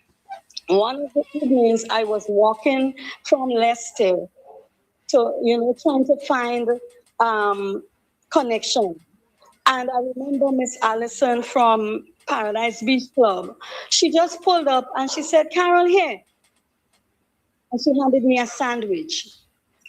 And I was like, oh my God, this felt so good. But I want to talk about my neighbor also, Brother Georgie. I remember, he would come and he would knock on my door. "Sister Carol, you in there? They're giving out food outside. A truck just passing. You want me to help you get something?" And that for me, that touched my heart. I remember one day I was on the phone with one of my friends, and he knocked on the door, Brother George. He knocked on the door and he was like, "There's a truck outside, they're giving out stuff. You want anything?" And this is me. I'm like, "No, I'm good. I think I have enough." And my friend said to me, "Take everything. You do not know how long it's going to take for Carriacou to come back. And not only that, you can also bless somebody else." And I took it and I saw how God used that for me to bless another family later on. Yeah. And one more thing I would mention before I go. I remember we coming from work because we had to go back to work. And I remember walking down Main Street, Hillsborough, and there was this food truck packed up right in front. What was that government building right in Main Street? The resource center? No, not the resource center, the one higher up. The revenue, in front of the revenue office. Okay. Oh, okay. Right, right there by the old Jeffy. And so there's this food truck from Grenada. They were parked there. And I saw them with food and I said, "Are you selling?" And the gentleman said, "No, we just came up to feed the people." And for the first time in weeks, I was able to drink a cold Coke. That from me. Okay. But Yeah. I am grateful that we came through. And I am grateful for the mercies of God. I am grateful for the persons who helped one another, because there was a community spirit. Everybody was just helping one another to rebuild. Yes. But I also want to thank God for the government, for the Minister of Carriacou and Petit Martinique, Honorable Tevin Andrews. And even though I left Carriacou in December and came back home to Grenada, I lived there for 22 years. So I saw what Carriacou was when I moved to Carriacou. I saw what Carriacou was when Beryl hit. And I also saw what Carriacou became after Beryl. And even though it's been 6 months since I haven't been back, I can say that Carriacou is better than what I knew it was, based on the reconstruction, the rebuilding, and everything that is happening. So I want to give kudos to the minister, but I also want to thank God for placing him where he is for this season, because this is his season. Yeah. Another person's season may come later on, but this is his season, and this is his season, I thank God for using him to help the people of Carriacou and Petit Martinique to rebuild their lives. And Kim, continue to do what you're doing. Thank you. We're listening. Okay, thank you so much. Thank you. Okay. Well, you listen to it. I said everyone has a story. Yes. And the stories are just different. Every story is different, because the experience was not something that was the norm. It wasn't that, it was just something that was unbelievable. Yeah. And up to this day, people still traumatized. You know that. Yeah. And people still looking for solutions, looking for ways to, get back into the norm. But it's not really happening as fast as we wanted to in some instances. But anyway, you have to give thanks to the Almighty for doing that for us. Yeah. Next caller, let me take another caller first. Vibes FM, what's up, caller? Come in. Caller, you on? Caller? Hello? Hello? Hello? Yes, hello. Yes, you on? Yes, go ahead. Yes, I'm calling just to give a few comments on Beryl. I mean, I was not there when it happened, but I came from New York, to bring some stuff down for Beryl.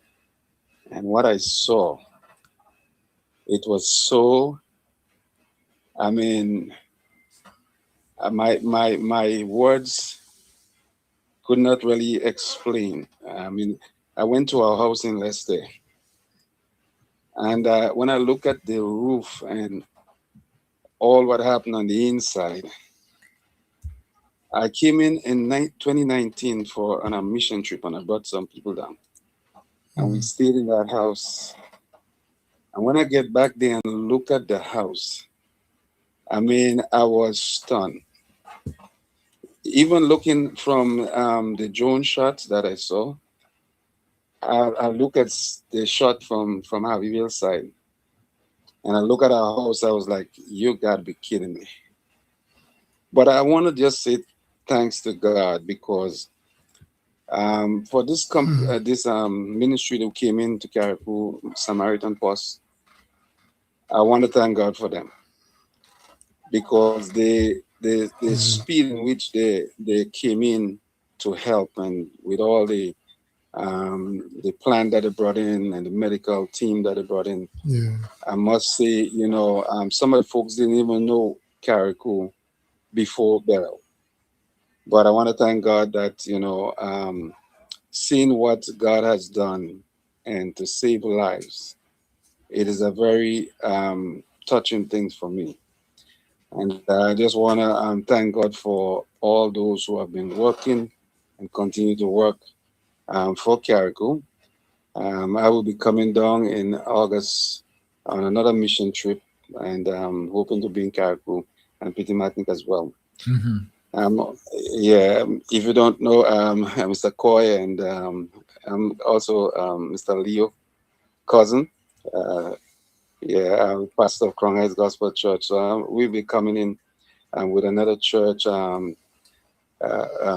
Matthias Charities. So we'll bring it down. We already ship our stuff. So we're coming into the island again to do a humanitarian effort. Yeah. I know the last time I spoke to Mr. Kim, and you said to me, I should let you know when I'm coming in. Yeah. But I was so happy to just listen today and hear that you guys are reflecting on what happened. Yeah. Yeah. Okay. Well, looking forward to seeing you. Okay. Okay. Thank you so much. And keep up the good work as well. Thank you. God bless. Yeah. God bless you. Okay. Guys. Okay. Bye-bye. 443-0101, 443-0101, 403-0101, and 458-1914. The WhatsApp numbers are the 403-0101 and 458-1914. Speaking about the Samaritan Purse, and I remember really that it was like they was in a standby mode. I mean, the way they came here so quickly, so quick, right after we were hit, with Beryl, and the assistance they gave us, they were really sent and in a timely manner, and which we have to be very, very thankful for, because they supplied us with quite a number of things. I remember giving out all the tarpaulins, and they're giving out food every day, and the water and things, all the things that were necessary in just coping with the situation. Survival. Yeah, that because that's what it was, We just had to survive and take it one day at a time. And speaking about one day at a time, I remember looking back, and saying, boy, when are we going to be coming? When are we going to be able? Because every day now was like a month, in my view. Yeah, every day, and then you realize it's another day again. And your normal routine was taken away from you. Right. And you just wondered to yourself, what are you going to do today? And then night comes, and then you sleep, and then you wake up the next day again, and it's like a repeat. And it's repeating over and over and over. But with patience and everything like that, we're able to pull it through. Yes. Yeah. God the is assistance that we were getting from out there tremendous. Was something else, because talking about now when we started to do the cleanup, and I know the government had to go into a sort of a stage, plan 1, plan 2, plan 3. What's the first thing you do? First thing you got to clean up, clear the roads and so on. That's it. But the cleanup was the entire island. Yeah. And they had to come up with solutions as to, well, when are you going to clean up now? Because I was thinking that we were able to save a lot of the stuff that was destroyed, but not realizing that everything was garbage. It was garbage, Yeah. Let me take a call. We're going to get back on the garbage. Vibes FM, caller coming. Caller, you next.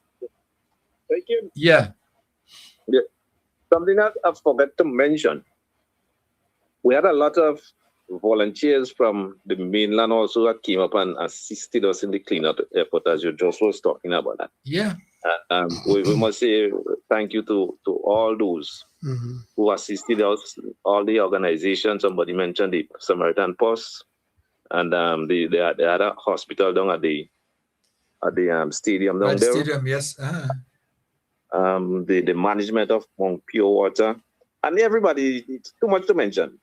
I just should mention, especially these people on the mainland who volunteer to come up every week. Of Ron, I think it's Ron and them that organized that. Even Kieran James' mother was up here too, cleaning up. Yep. And we must say thanks to all these people, man. We can't forget it. Thanks a lot. Yep. And we're looking good in Carriacou, no matter with the distractors. Forget about it. We're looking good in Carriacou, and I think we're looking better than I expected. Well, I would say better than before. It's better by far. Yeah. It's by far. Carriacou is better right now by far than before. So we're looking good and we're making progress. Right. Nice. Yeah, man. Okay. I agree. All right. Thank you so much, Nicola. Now, speaking about the cleanup, and you just mentioned there, because we had quite a number of assistants coming up from Grenada. Yes. And every weekend they'll be coming and going into different areas and clean up. But the problem we were faced with, which, is that when you do all this cleanup, because like I said, the entire island was garbage. Yeah. I mean, everything was garbage. There was no saving nothing. And what do you do with all this garbage? And that's when the idea came up now of putting the garbage like in the in plain fields, like the Hillsborough playing field, the Abbeville playing field, the Dover playing field, And that was a great idea that came up. Yes. Because where would you store it? There was no place to store it. And that was one of the things that, was being criticized, by I remember especially Nolan Coxstock and his stupidness. Every time I remember that, take the playing field and whatever. What's going to happen and this and that. Yeah, really, these people are just making just no sense at all anyway. But they compiled garbage in those areas. Yes. Now, when you look at, I remember in particular, Abbeville, because that was a big one. And it was a mountain of garbage. Debris. And I said to myself, well, where are they going to get this thing out and where are we going to put it? But the plan again was in progress. Yes. Was to get the garbage compressed, bring in all this machinery. I mean, really, over the last 2 years, a lot has taken place, with a plan and to compress all the garbage and then barge it out because there's no place in Carriacou to put it. Exactly. We had to barge it out, Yeah. Oh my. I mean, just looking back at some of what transpired over the last tremendous work. It was a lot of work, and it was just done day by day, project by project, until we are now, and then you start building back. Then in the building back process now, the next problem came up whereby we don't have the force, the contractors, the skilled people to assist now in building back. So where do you do? What do you do? So I remember now we came up with the idea. I personally, said, well, the best thing for me to do is to see if I could import workers from one of the neighboring islands who are skilled and will be able to help me build. Yes. But I face two problems now. One, accommodation. Where do you put them? Really, I mean, it just happened. Where do you put them? One, and the availability of materials, because everybody was buying anything that they saw that they would need right away. Yes, it was being accessed. So we have the problem now of no workers, skilled people, no accommodation to bring in people, and limited materials. But we went through a lot. Yeah, it's a lot. Step by step, day by day.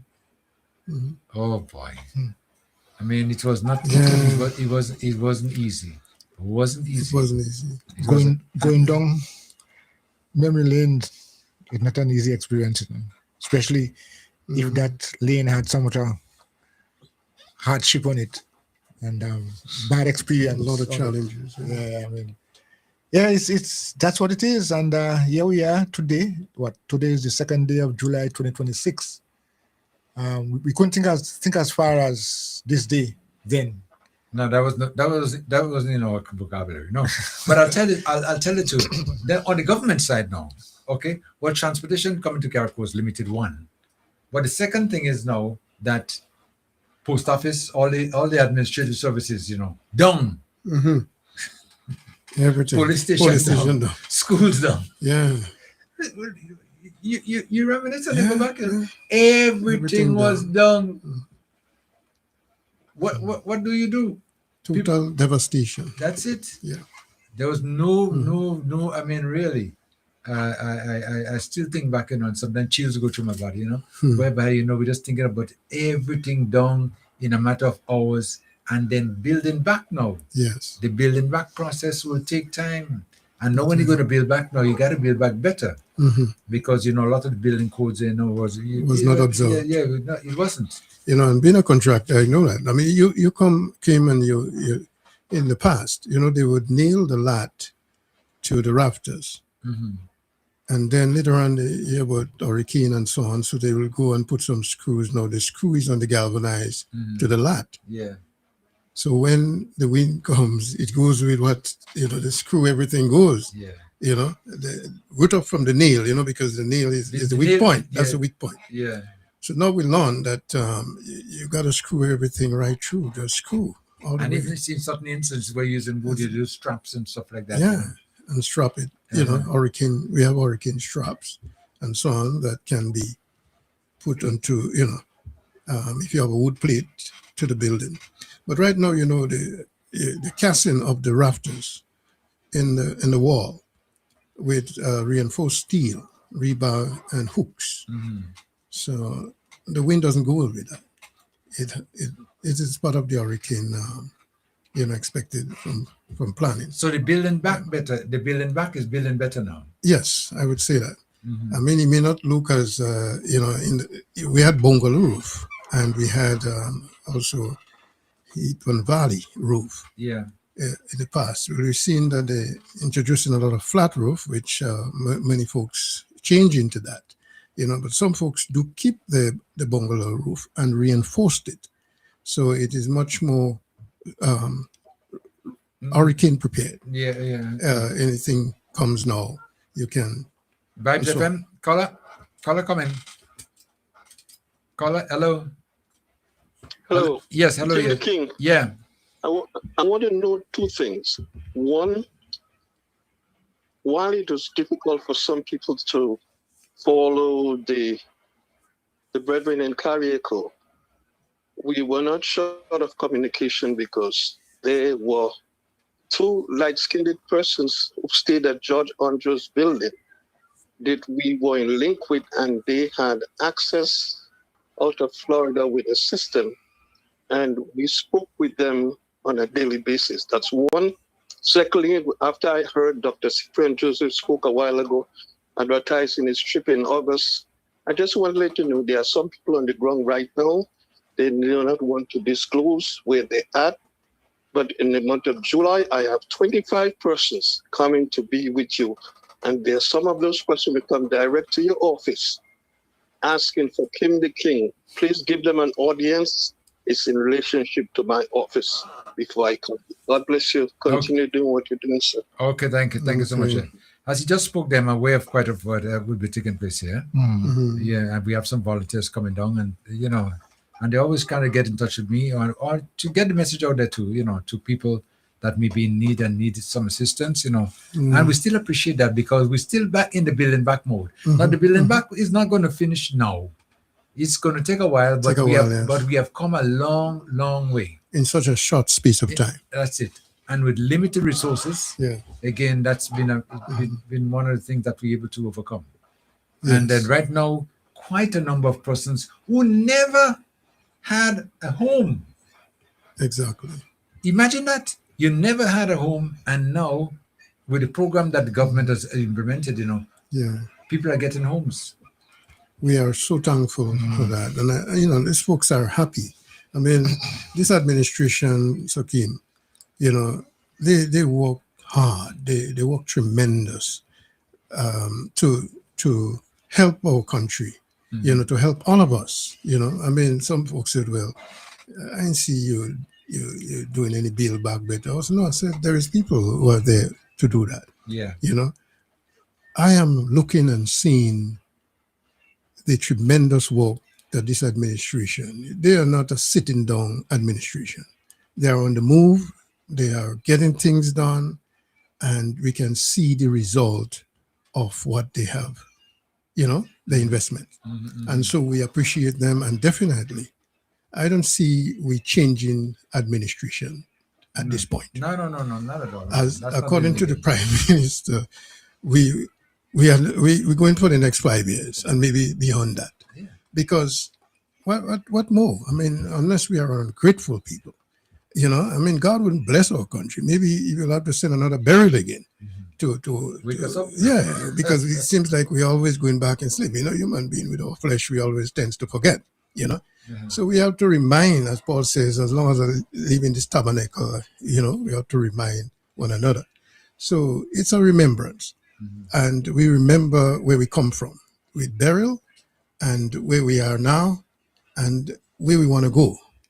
And the administration, Kevin, you know, the Honorable Kevin, Andrew, Yeah. And these wonderful folks, I mean, this is young people, whatever they are, but they had tremendous vision and great ambition for country moving forward. But speaking about building back better, and this is something, I keep speaking about it because I'm doing some research to find out whether I'm correct or not, But in the history, in my experience, and what I'm able to find out, is the first time that we have a government that come in here and basically giving you a home in worth maybe $250,000 plus. We never just give you a home, a build back better home. I've never heard of anything like Never that. heard. No, I really. mean, and you still would be ungrateful? No, I don't think so. And so many houses are being given right now in the Build Back Better. Free house, Yeah. You ever heard of that? I mean, maybe a little shack or something like that, whatever. But imagine that someone would be able to get, and they are doing as much as they can, a home, a house. To help, to assist. A Build Back Better house. And Build Back Better means when able to withstand, any natural disaster. Yeah. Concrete roof, sometimes whatever, parapet walls, to protect the roof above it, all this heave. Because the heave in the buildings what we used to have before became a problem, became a wind trap. And imagine now that government is building and giving you one for free. What more? And for those in the opposition, I mean, those who oppose, you can say, and showing dissatisfaction or trying to find fault. It's just an hypocrisy, I would say. When someone don't like the fact that to say, well, you do good, I cannot say you do good. I can speak the truth. In other words, I have to tell lies. So you have to lie. You have to make up a lie, and say what is not. It's just a baloney, as one says, right? The government has done well. Just say the government has done well. I mean, sometimes, folks want to come to talk to me. And when I listen to you talking to me and all you come in and only criticizing and whatever it is, I mean, tell me what the government has done. Praise with praises. And we're going to talk about the critical part, I heard the Prime Minister, with this tremendous rally, was it? Yeah, rally. The mega rally? Yeah, the mega rally. Yeah. Mega rally, and the way he speaks, about, what, the country going forward, and the NDC administration will be in power, right? And I share the same sentiment. I mean, what the Prime Minister said, I support him, because they are done well, right? And who is it? Show me somebody, Kim, that will come up to lie against the truth that I know and causing me to take my ex and, vote for you because you will do better than that. Well, I don't see. I don't know. I don't know. You have to tell me. I don't see any government, since I've been that has done anything of the nature. Yeah. We want people with heart. We want people with vision, Kim, and we want people who has compassion on others. Because you have people that they seems to have no, good heart. But getting back to the assistance that's been given since, because it took a while before the Build Back project started to move. Because why? The government had to worry about infrastructure, right? And they had to, the essential services in particular, they had to put back first. Yes. Had to put back, like I said, schools, post offices, police stations. Yes, clinics, Just a second. Vibes FM, let me take this call first. Kim the King. Hello, yes, go ahead, yeah. Yeah, I just call in to say a little 2 pence. Yes, go ahead. Kim the King, when we had Ivan and Emily Passy, as y'all in Carriacou, y'all pass like a, I know what, because that government that is here now never let y'all down. Kevin left America to come down to be his people. We had a prime minister here when Ivan came. He left his people and went on a man of war. We didn't know where we prime minister was for how much days. I don't know why these people and them coming now and talking about this nonsense about Karakou. This when Ivan 2021 going in for 2022, when you're passing in a place they call Aquatute and certain place in the country, I believe now people must be now getting back build back house from since Ivan. This government never did nothing good for Grenadian when Ivan passed on Emily. We never had nothing as what all you get up there in Karakou, you know. All you came out there at Queen, at Boss and everything. Because we had a caring government at that time to care about people. True. But these people and them coming and showing drama about this and that. Why didn't they show drama when Ivan passed? My roof fall out, come out, Kim the King. No roof, nothing. And just because I was a supporter, no I was a supporter anything. I didn't even get a bottle of water. Much just to get a poupon of sugar or a flour in thing. Much just to get a galvanizer put back on my roof. Me and my children, we had to fight and put back the roof. So I don't know why these people and them talking. I show in Karakou, people who never had a house, people who never even support the government. I came in Karakou. I stayed on a seat on TV, but I came in Karakou when Kem made the trip. And when I came up there and see how Karakou was, when I watched it on TV, and when I came out there, Karakou was far advanced, much less now. And I see what we're going, and I just see the showing thing where in Petit Martinique, where road never fixed, road fixing and all these sorts of things that happened now for this past 2 years. If Berlin come, all in Karakou would be flying high. Long time ago. Is Berlin kind of a keep down a little? Yep. But a lot of things is happening in Karakou, and a lot of build back, and a lot of things is progressing in Karakou. I don't know where these people are. Yes, they want power, but all of mustn't do that for power. Exactly. What the government doing, give them a kudos credit. to say yes. Look how Karakou was, and look the hurricane and whatnot. But look, the government is doing good, and the government is helping people, even in Grenada too. People will never have houses. Kim the King, getting houses, toilet, bathroom. Yes. Bringing back dignity to people in Grenada. Under this government, for the past 4 years, there was 23 years and people were still, they had no dignity of nothing. And these people, and then when I hear they coming and criticizing and thinking me, it just hurt me.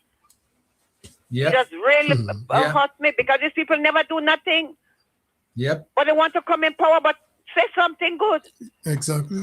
Give the government kudos, man, and stop this nonsense. That won't get all in power. Lying and all them kind of things. It came here too much of Facebook and too much of thing now, too much of gadget of things that people seeing everything what going on. So by they coming with this lyingness and and this mailingness and getting on with stupidness thing with Jom and all them kind of thing. And Cox as a kayak. Cox should stand up better with the kayak, with all your better than that. No, he's a kayak and you want to win that city, you should stand up better and do something better. Yep, you're right. Okay, Carla. Yeah, man, these people and them, they getting on too much. Okay, Carla. All right. Okay, I'll have a blessed week. Okay, thank you so much, Chef. Thank you. Okay, darling. Bye. Okay, 443-0101, 443-0101, 403-0101, and 458-1914. Speaking about Ivan, just quickly, because you hear this comment from mainland comments a lot, that after the passage of Ivan, people never really got no real good support from the government in building back and putting themselves together. And cannot be compared. No. In some instances, they gave you a couple of materials, and you're on your own. Yeah. You on your own. If that is not enough, well, too bad. Yeah. If it's enough, well, give thanks. And then you have to find ways and means of using that material properly. Yeah. And that's what I understand. And that was 2004. Now I heard some comments back in 2022-23 that people after Ivan was still on the tarpaulins. I mean, imagine that 20-something years after. Well, after Ivan come was Emily, you remember? Emily was the following year. Yeah, next year. Yeah, the following year. But the thing about it is that the damage from Emily wasn't so much on mainland Grenada. It was more to the north. Carriacou get more of Emily because it passed up the Grenadines area. Yeah. So Grenada got a little bit of a Emily as well too, but not as strong as and it wasn't a category 4-5. You know? Right. So it was something much less. Mhm. But just that anyway. But these people, I mean, still on the top rolling, Mhm. Since after Ivan, you're joking, man. That former administration, boy. Vibes FM caller come in. WhatsApp caller come in. Yeah. Caller come in. Hello. Yes, hello, yes. Oh, hi. I just want to touch base again. Yeah. Carriacou really, really, really came from far, I remember my mom going to Carriacou with little Liat and do dentists for, to do extraction and stuff for the dentist. Uh-huh. She was a dentist assistant, Miss Boney from Tempe. And she do dentistry for over 30 years. And flying with that little plane to go to Carriacou back and forth. And when Beryl hit, people is acting like they're so worried about Carriacou. We were there when these dentists and all these people were flying back and forth for dentistry in Carriacou. Those things are very important for health and everything, healthcare, everything. Just your teeth. You understand? Yeah. And that was so scary for my mom. She used to say like her stomach was coming out because the plane was so small. Right? Yeah. So I'm just calling to say another thing I want to say. I don't want to take up too much time, but people in the diaspora, please, when people come here, this is diaspora season. When we come to Grenada, we don't want special treatment, but we need respect. Some people say you don't live here, so you shouldn't be saying anything. But when the hurricane or something hit, we do a lot of fundraising in Canada. Lots. Yeah. We sell food, we do this, we do a lot. Thanks for Ola's Kitchen in Toronto. We do a lot of donation in her basement. Even when the 5 houses burned, we did so much donation. And Unison Joseph, I think he's the head of NADMA in Toronto. We do so much, trust me. And I need to big up even our Consul General in Canada, Mr. Jerry Hopkins. Do a lot for Canada, a lot for Grenada. So please, guys, give us our flowers while we're alive. Thank you. Okay. I like that, yeah. But the diaspora has been very supportive, eh? I mean, whenever we get a Neil Juke, as you might say, wherever we just cry and they are helping right there, and it's so important. But before we continue, let me try to take as many calls as I can. I see 2-3 calls back up. Vibes FM, WhatsApp caller first. WhatsApp caller, you on? Good day. Yes, good day. Yes. Talking of the hurricane. Now, I'll pass very good, very quick. We in Grenada, we struggle. Thank God for Jimmy Carter. I don't hear people giving Jimmy Carter praise. But he came down sharply after Ivan with his foundation. And I remember before he left, he had a press conference. And he spoke of the condition of Grenada. And he said Grenada need a lot of aid. Okay? Yeah. But it must not be given to the government. I remember that clearly. So when he went back to the United States, he delivered what he saw in Grenada. They sent down 2 agencies to Grenada. USAID, well, they was here before, and they left. They sent down USAID and Parcope. They bust up on the Carnage by Buffett shop. They put 2 offices there. If you don't have insurance and your house damage or mash up, you get a contractor to do the evaluation of what have to be done. You bring the document to them, they approve it, and they give you, and you go by Ramdani in Grandans to get the material to build a home. Now, while all that was going on, the government of Grenada did not have nothing to give to people, even the supporters, to help rebuild the houses. That's why you see for so long there was tarpaulin in Grenada. Yeah, I remember the Prime Minister from Trinidad. He flew over Grenada in a chopper. Okay, I was privy to listening the morning after the hurricane. Yes, and he was in a press conference in Trinidad, and he was saying what Grenada looked like. He said Grenada looked like a dump heap, galvanized there, clothes there. So from the air, he's seen, because your house mash up, the wind take your clothes and it go away.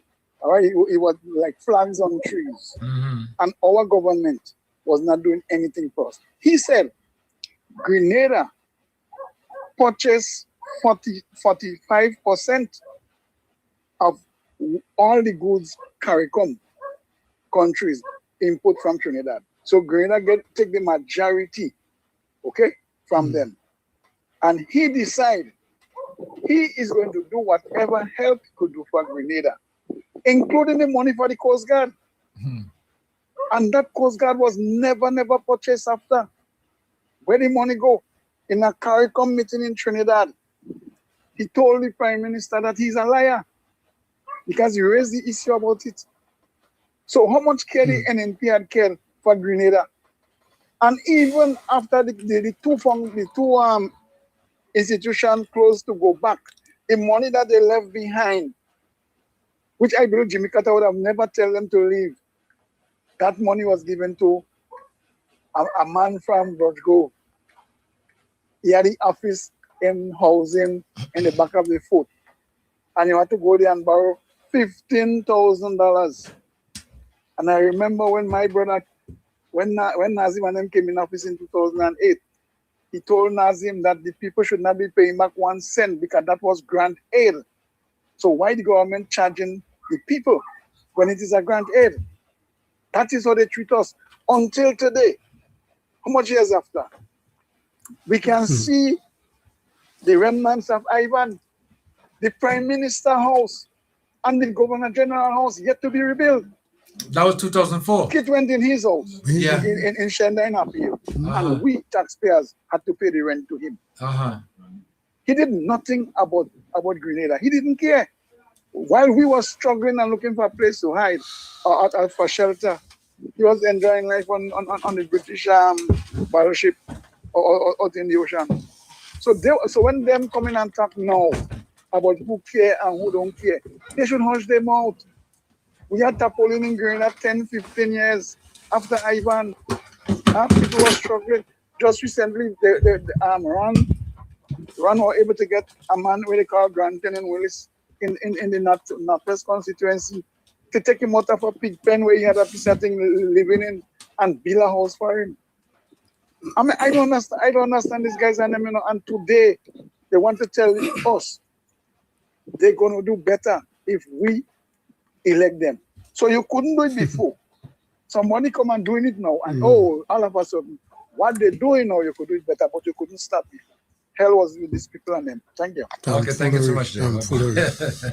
You listen to some of these scholars, and they're passionate, about what they're saying, okay? 443-0101, 403-0101, and 458-1914. Well, gentlemen, we have just been blessed with the presence of our Honorable Minister for CARICOM and Peter Matnakers, Honorable Tevin Andrews.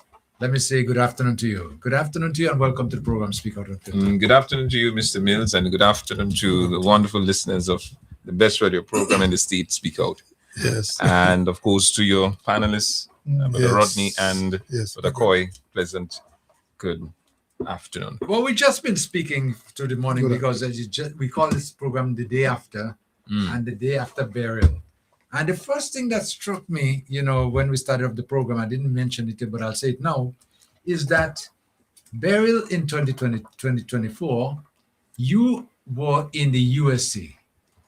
Yes. With a team there. Yes. And I'm still shocked when I listen to your colleagues even speak about what transpired, that when you heard and realized that CARICOM and Peter Matnick are going to be hit by this hurricane, you disappeared from the group. Yes. When they asked Kevin, I remember that story. Kevin and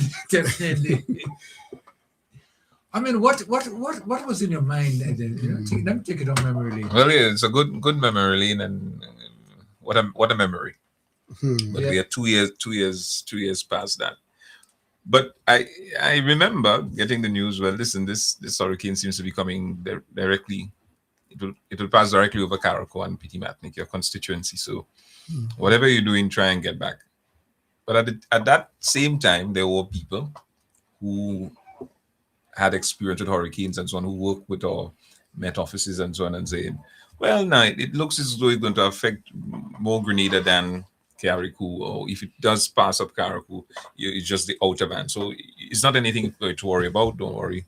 You can stay up in New York and all will be well. And that my team will take care of things. But I was convinced with the person that called me in a very worrying voice, who said, this thing is coming directly over your constituency. But take in consideration, Mr. Mills, most of the predictors, whether the weathermen, got very wrong from its inception. In terms of how strong it would be, how fast it would develop, where it would impact, its path, etc. Because at one point it was Barbados, next point it was in St. Lucia more than anything else. Then you say it will affect more south of Grenada, and so many different patterns. So I said, you know what, I'm not going to take anything for granted or risk it. I'm coming back to be with the people of Carriacou and Petit Matnik. And long story short, I was here.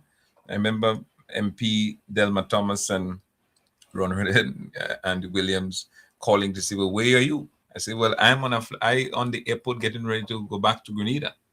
So you just disappeared? I just disappeared because all that was on my mind was Carriacou and Petit Matnik. That was all on my mind. As a matter of fact, while on the airport getting on the airport boat to get down to Grenada, I had several meetings with the team in Carriacou, the social development division and other individuals, to first identify all the senior citizens, the ones that are in vulnerable place, who lives alone, etc. Try and get them out to the shelters. It was the first thing. I wasn't thinking about anything else than ensuring that our people were safe, because it's better to be safe than sorry.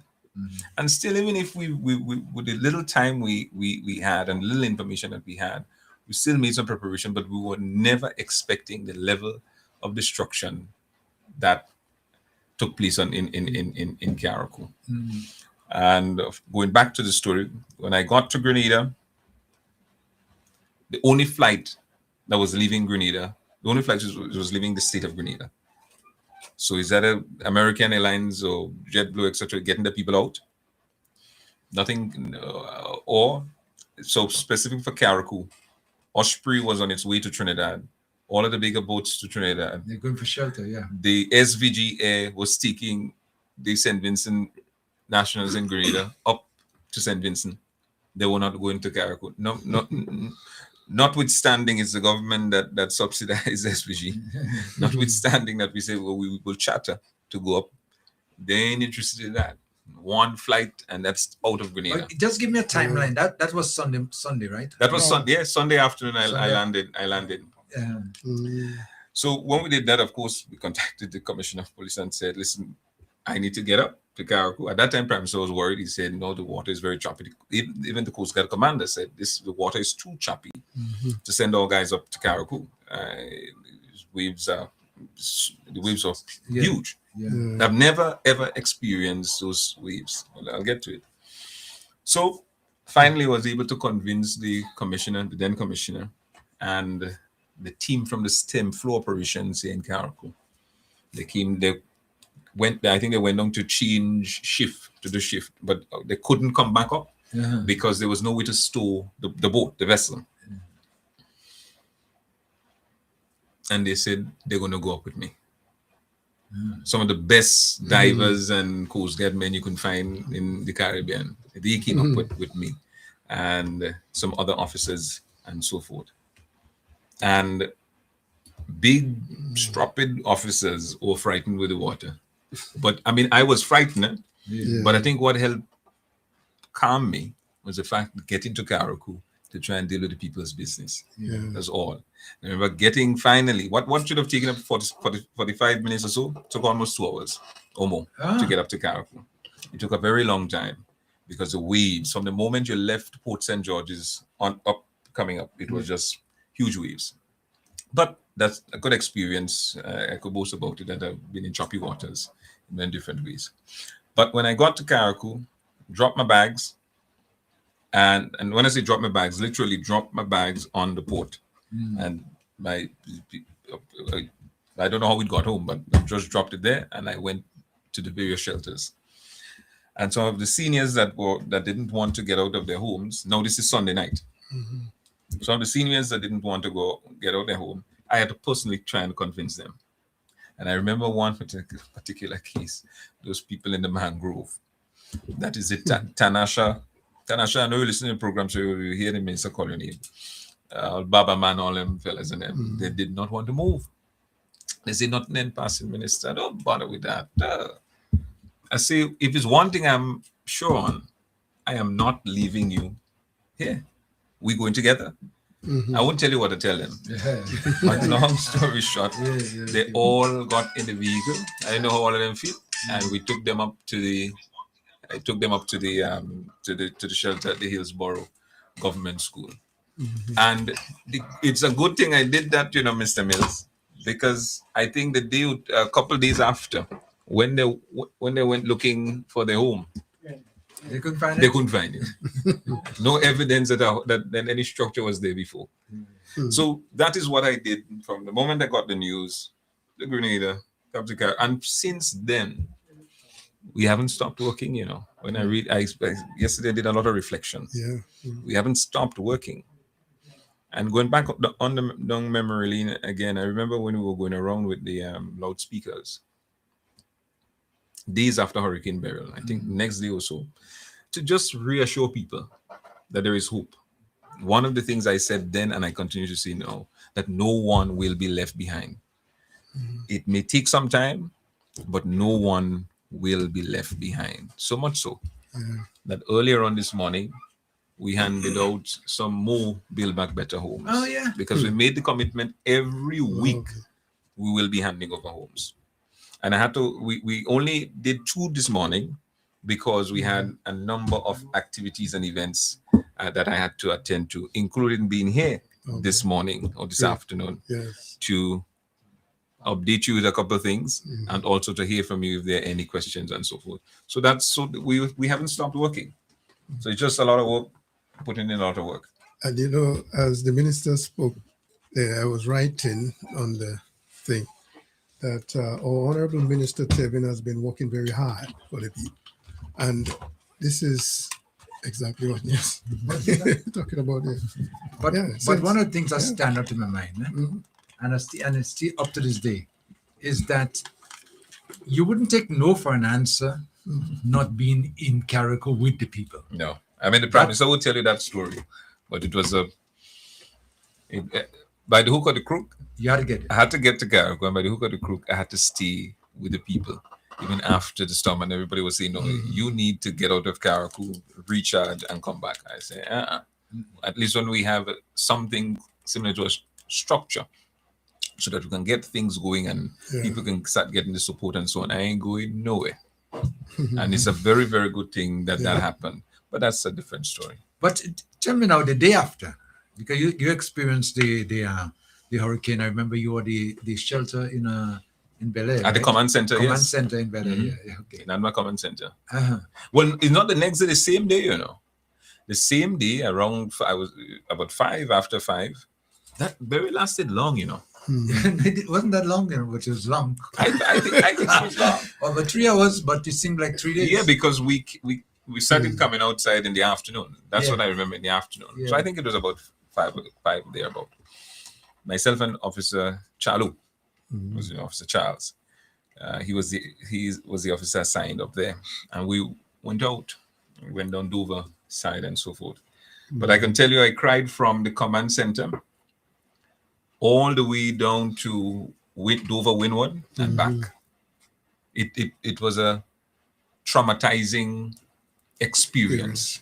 I think it still traumatized me up to up to this day, because the truth is we've never experienced a hurricane. We might have experienced the outer band, or you know, but Ivan and Emily was nothing compared to Burial. Yeah. And when you look around, I mean, I felt hopeless really, because what the whole island, the two islands are down. No communication, no water, because water was a major concern. And then, you know, everyone, the majority of people are homeless. You know, people don't know where they're going to stay. I felt as though, well, you know, it was hopeless. There's nothing much I could have done to help anybody than to offer some comforting words. There are people who needed help, medical assistance, and there was nothing I could have done. You know, I remember passing in Dover, and there was one of the victims of Hurricane Beryl just lying there. The doctors couldn't come and pronounce him because obviously the roads are blocked. Lacko couldn't come either. The roads are blocked. The roads are blocked all the way behind Sands to all the way up in Dover. So just imagine that experience. You know, it's a hard one, and then seeing the family members and so on. Again, looking hopeless because there's nothing that you can do. You know, and then somewhere along the line, you're getting some communication from Petit Martinique, and then you get some communication from the southern side, and people are calling for help, pleading for help, but really and truly, there's nothing you can do. And if there was ever a time I felt hopeless and alone and not knowing what to do, was hours after Hurricane Beryl. No matter if you're a leader and you have all the NADMA expertise, theoretical experience, when you're facing reality, it's completely different. So because all the experts and what they told us, it was their time to come and assist us. Really and truly, I think they were most of them were more traumatized with the experience than us. The experts who came in after, hours after, or days after, weeks after, I think they were more traumatized than those of us that were here. So just imagine our psyche. So that was say our people are really resilient. Our people are built naturally strong to have survived this. But I just want to just make a follow-up to show how this thing affected us really bad.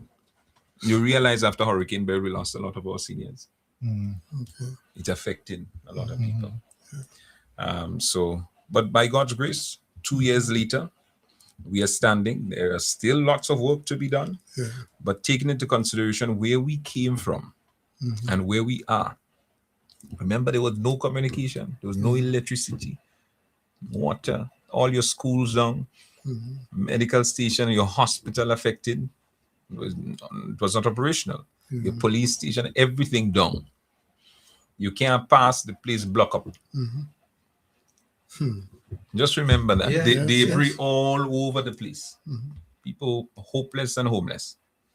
2 years later, businesses have grown back and bounced back bigger and better.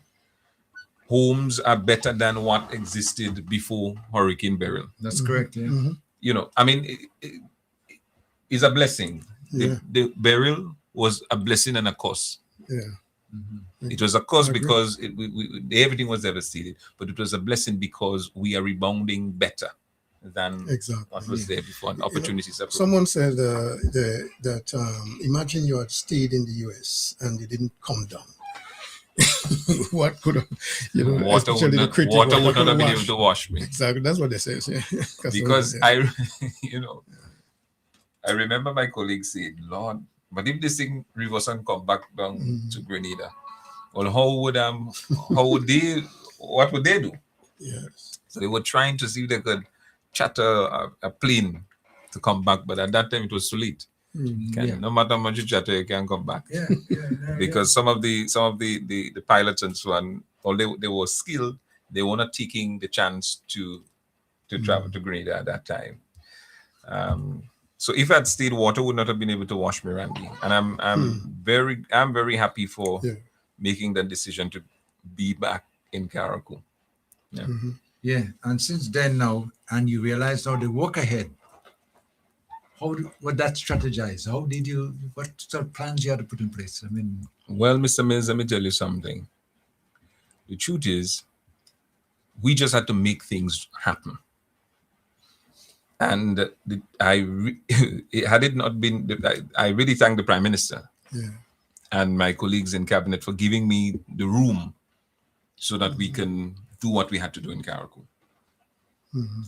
And because of that trust and confidence in allowing us to do what we have to do, we've managed to surpass the expectations of all the experts that were telling us 10 years or more to recover.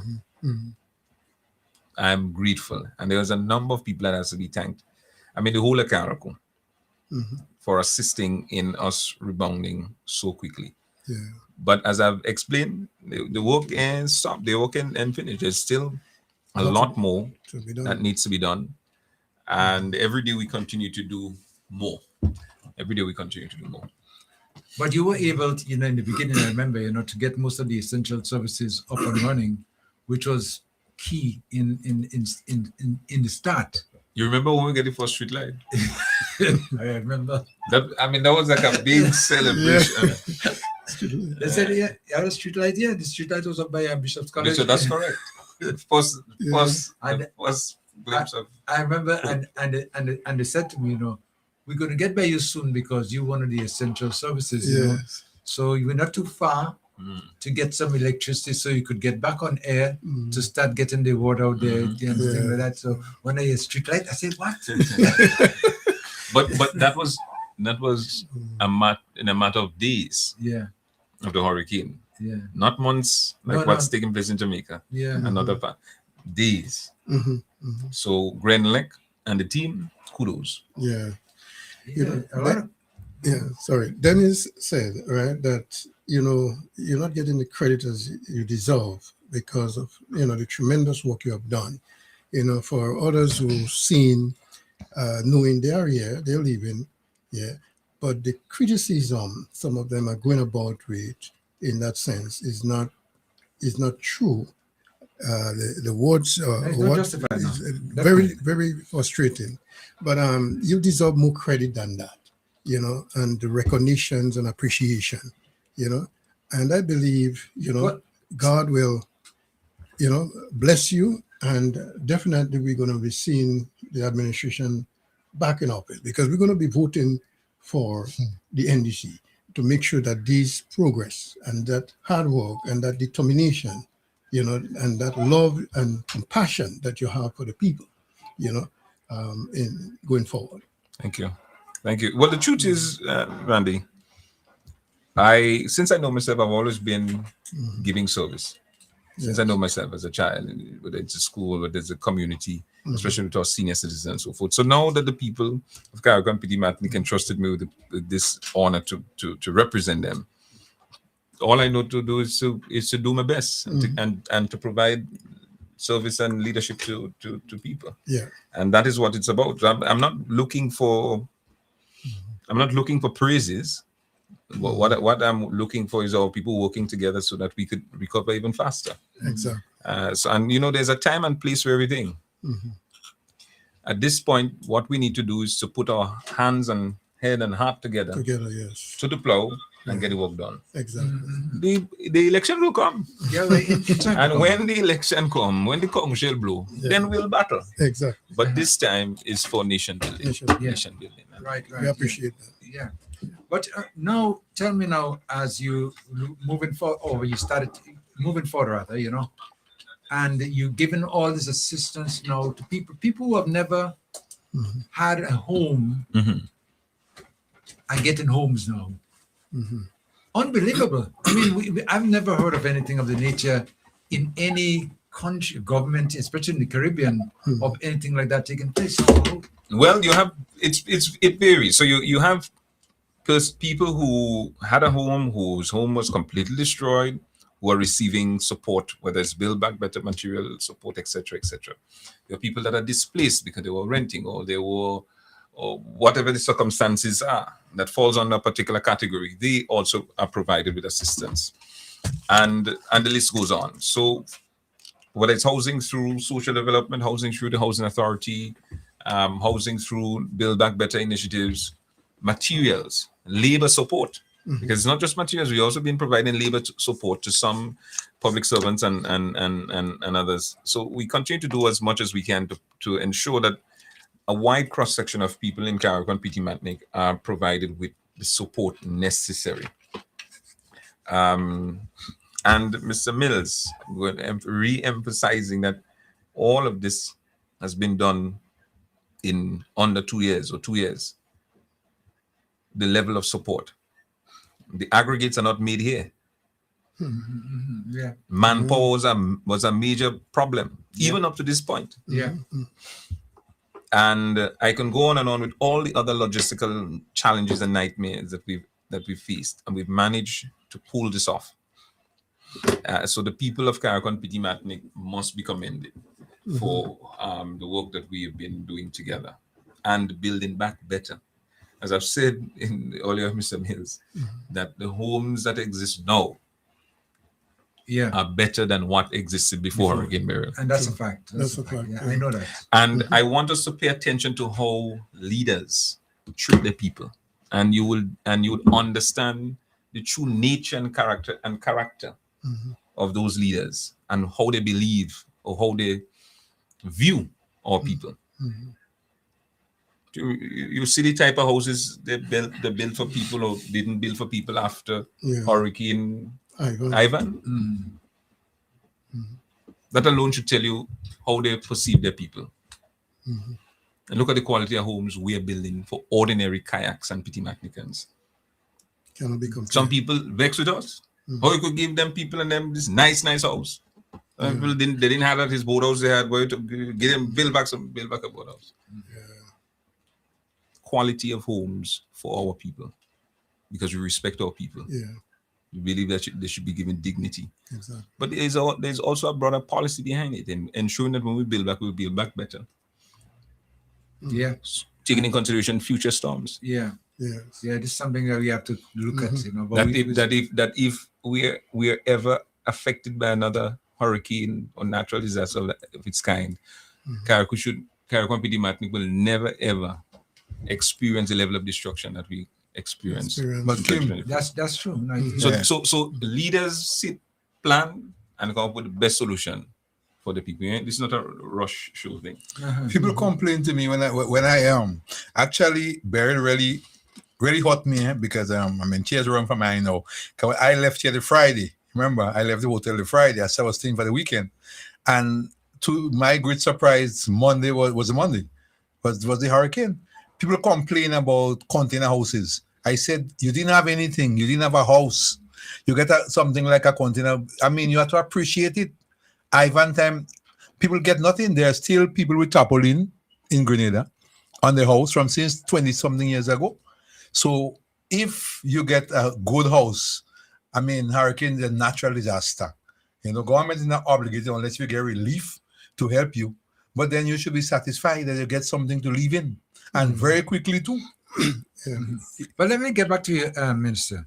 I know you may not be able to give me an exact count on how many houses that you have already given back and how many might be in progress. Yeah. Well, this year I know that we are over 60, either completed, almost completed, and handed over in the works. Over 60, closer to 70. And last year we gave out 100 and something, or close to 200 homes, which included the prefab homes and so on. So, and mind you, this is the housing aspect of it. We ain't talk about the material assistance. We ain't talk about the labor assistance for others, etc. So when you look at it, almost everybody in Carriacou was touched one way or the other. And as I said, there's still lots of work to be done because there are still people that are on the waiting list waiting for assistance. But I made the point before, and I make it again, and I'll continue to make it, that no one will be left behind. I know as the time running down, getting closer, and the year running out and so on, and then the rain start falling, some people are, concerned whether they're going to get or not. But as long as you are affected and you're qualified, you will receive the support. No one will be left. That's a commitment. That's the commitment from your member of parliament. I would work to ensure that no one is left behind. We've proven it. One of the homes that we handed over today. The lady, the recipient, hugged me and thanked me because she thought that she will never see the day that she will get a house, because people were telling her that she would not get a house just because she doesn't support me. I made the point. Black, white, NNP, DPM, movement, whatever the case may be. You're affected, we'll assist. We don't watch face. No one will be left behind. And as I've always explained to some of my supporters who also argue with me and say, well, you're giving people that don't support you support. I said, hold on. First of all, these people are kayaks. And Kakabawi should always be for Kakabawi. This politics that has separated us, I campaigned against that. We campaigned against, we say we won't be different. So that's a different story altogether. But when you come to Karako and Pitimanti, Kakabawi must be for Kakabawi. But also I'm young and I would always be involved in politics. But there's a life after politics. And I reminded my assistant, who is listening now, I said, I became an NDC supporter. Taking into consideration Chief Judge Prime and Tillman Thomas from my yard. As a matter of fact, I stoned them. Primo always talk about the story, and I've always talked about the story. We were bad NNP down in Machela there. Belmont was one of the strongest areas of El Benevan. When at least 200 votes strong. Every election's coming from Belmont from the NNP supporters. That's the answers I was in. But although I did that to George, in 2010 or so, there was a youth parliament session and so on. He helped me. And he also gave me his jacket. Because I had a jacket. He gave me his jacket to go to the youth parliament session. That small act of kindness helped converted a boy who was one of the bravest, baddest NNP in Belmont to an NDC. But not only that, the whole of Belmont changed, because when NNP used to be after I came on the scene, NNP no longer getting 200 votes in Belmont. The most they may beat NDC by 14 or 12 votes. So I'm twisting the politics into the governance aspect of it. Kakabawi for Kakabawi. When you're in governance, you represent everybody. Exactly. Yes, but never underestimate when you help others who may not necessarily support you. You might be surprised how they repay you with gratitude for what it's worth. Well, no one will be left behind. Yeah, you said so, and it is true. But I'm saying there's so much work that you have done over the past 2 years, ever since the passing of Hurricane Beryl. It's amazing to know that we have gotten so much done in such a short space of time with limited resources, and in every aspect, materials, whatever, labor, we building accommodation, and it's not just houses, as you just mentioned. Building farm. It's everything. Every we build area. Expanding airport. We building jetty in Windward. And I can go on and on with all the other things. And bringing a set of animal. Bringing a set of hybrid animal. Bringing in some farming equipment. All of that is being done while we recover. And I don't want people to forget. Remember, the schools were our shelters. Mount Pleasant School is rebuilt. Mr. Mills, I ain't hear you talking much about Mount Pleasant School, and Coy. We know the state Mount Pleasant School was in after Hurricane Beryl. There were people that were sheltering there, and the roof and everything, Beryl destroyed it. And what existed before to what exists now is something that is 10 times better. And that was done right after Hurricane Beryl. And I can discuss the Hillsborough Government School and the work that was done. They have a veil. Listed government. Work is now being done to ensure that we have the Dover Government School done. The hospital in a roof. The home, the Topple Senior Citizen Home, and of course the home with assistance from Rotary Grenada. And I can go on and on with all the other infrastructure, both here in Carriacou and in Petit-Martinique. So, but we continue to expand. Mr. Mills, did you remember we were discussing at one point we were discussing how we transport gas from mainland Grenada to Carriacou on the boat, and that was a major issue. I remember Val always talk about it. Yeah. And we did say that we, once given the opportunity, we would consult with Saul to ensure that it's done better. Very soon, Saul will be opening the refurbished depot in Tyrrell Bay with more storage capacity and an upgraded facility. So no longer they would be traveling. You have to travel with the gas boat. Yeah. Okay. Yeah. You understand? Yeah. Because Saul has expanded and will expand its gas station operation very soon, even here in Hillsborough. I'm saying that to say that people see the confidence in Carriacou and they continue to expand their operations, including looking at what will soon come in Fiji, Leicester Bay, with True Blue, who have made all the wonderful announcements. So we are grateful for all that is happening in Carriacou and Petit-Martinique in terms of the investments, while we continue to recover from Hurricane Beryl.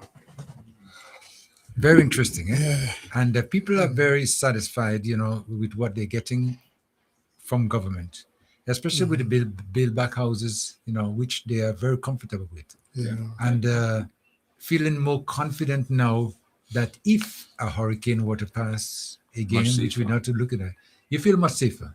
And that's what it's about. Someone said to me recently that they've been given the build back house, and they had a little bit of a shed or something they were using, But he says if anything start to happen, meaning wind or rain or any threat or whatever case might be, he's going inside. Yeah. He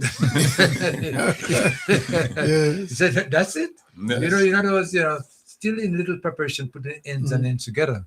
But knowing that he has a safe place. Yes. If the need arises right away.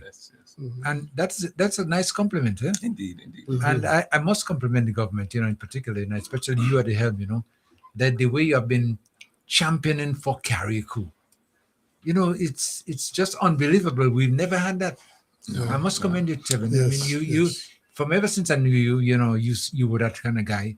And I always give you the story, I don't know if you remember when you approached me from school. He approached me, he was in school. And he maybe just around 14 years thereabout, And he approached me one Christmas time and says to me, could you please give me a couple bottles of wine so I could give to the elderly? Yes. And I look at this thing, I said, usually kids would come to you and ask you for something for themselves. He didn't want nothing for himself. He says, give me some so he could give some gifts to the elderly. Yes. I didn't refuse. I couldn't refuse. And Mr. Mills has never refused anything. Yes. Never. But I was so taken up, with the idea and the way he came forward, Yes. And I says, he's somebody. Cares about the elderly. And then I understand later on that you guys will be going around in your community, cutting yard grass and making shopping, paying the bills, and doing things for them. And I said, okay, well, that's nice. And right now, I'm seeing you continuing that way in a bigger way too. Anyway. Yes. Assisting more people, especially with Carriacou and Petit-Martinique. You're doing a fantastic job. I'm so proud. I have a wonderful team, and the team helps make a lot of things happen. So we try our best to serve our people. That's what it's about, service to people. And that you couldn't ask for anything better than that. Not at all. I'm looking forward to, though, like you are saying, that the project and nobody will be left behind. Yeah. And you have gone a long way so far. Yeah. And you intend to go all the way until the last house is rebuilt in Carriacou, especially for the people that are very much deserving of those assistance that are still living in less than desirable conditions, etc. We're going to go all out to ensure. Now, you have one or two individuals that we are also working with and so forth. So we would work to ensure that no one is left behind. That's a commitment that I gave and I will ensure that I stick to that commitment. Yeah. Because my word should be my bond. And I maintain that right through. But with all these different fractions, moving at the same time, I'm talking, you have moving with materials here, material assistance, labor assistance, build back houses and everything. How are you managing? How to, It's a miracle. Mr. Mills? Yeah. It's a miracle. Trust God me. is good. It's a miracle. Because it's a lot of work. It's a lot of work. And it's a lot of assistance.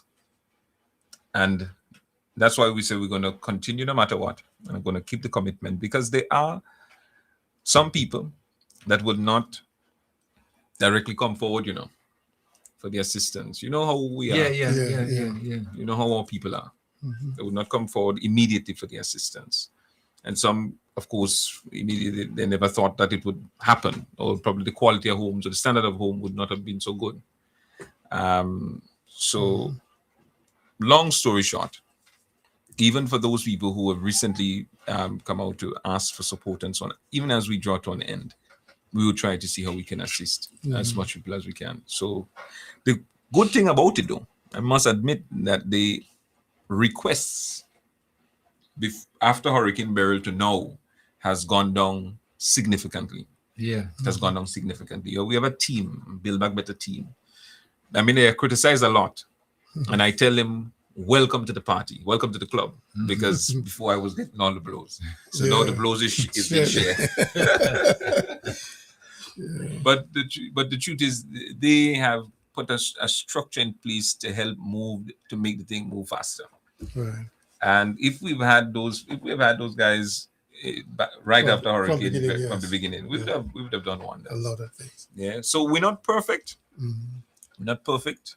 Some things will fall through the cracks, and some people wouldn't get everything that they want, etc.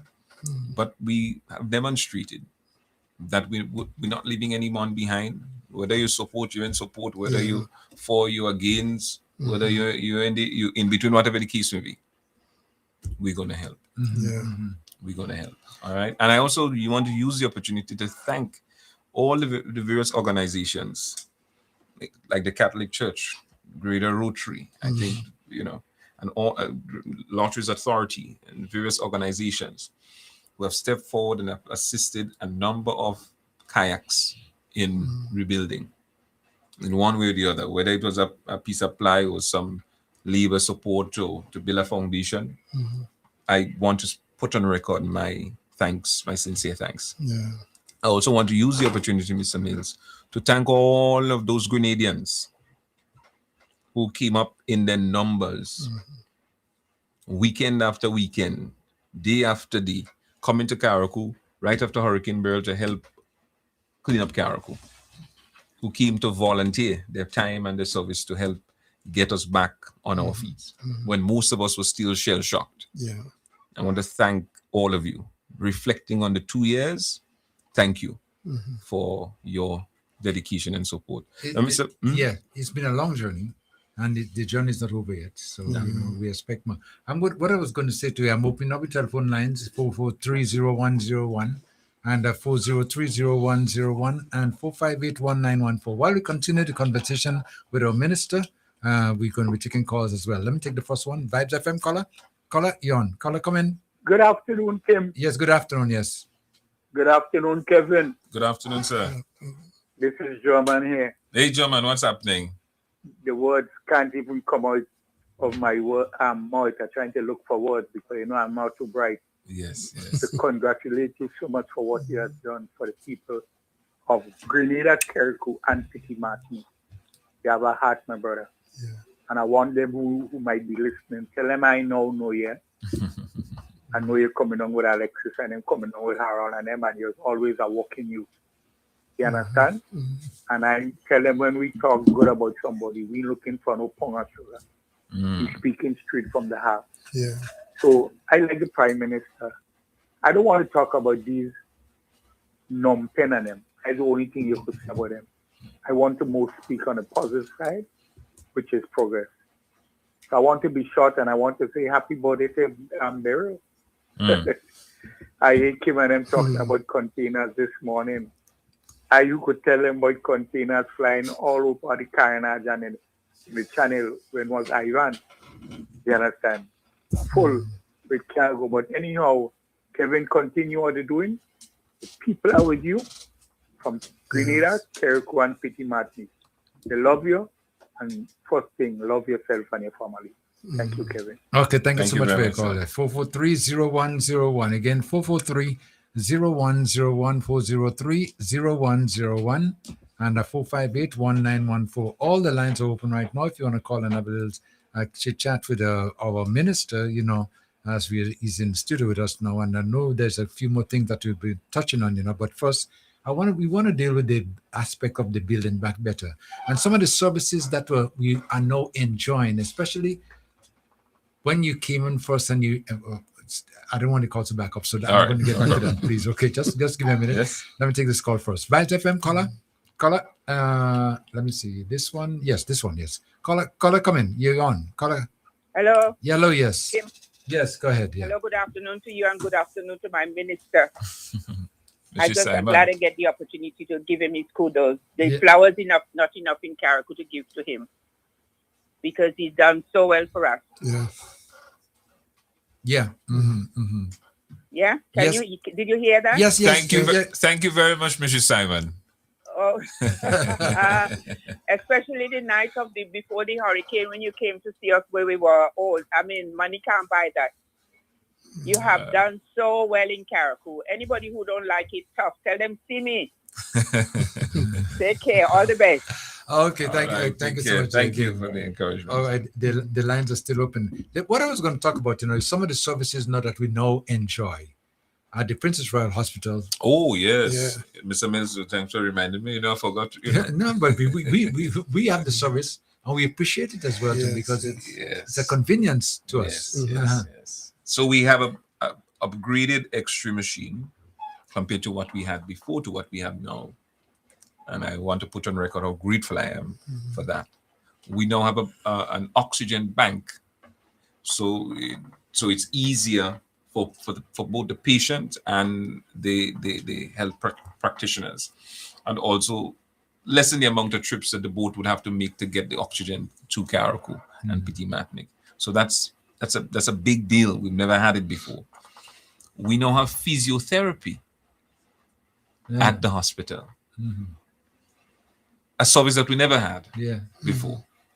And we now have counseling at the hospital that we never had before. Those two, obviously, you have to do it through referrals. But it's a step in the right direction. The lab, we were setting up a clinic in Bellevue South. Yeah. The lab component of it was recently removed, and they moved it to the hospital to make it much easier. So very soon, we would be operating our lab at the Princess Royal Hospital as well. So all of those, I want people to understand how much things I've mentioned. All those new services, about 4 to 5, right? They're about here. Yeah.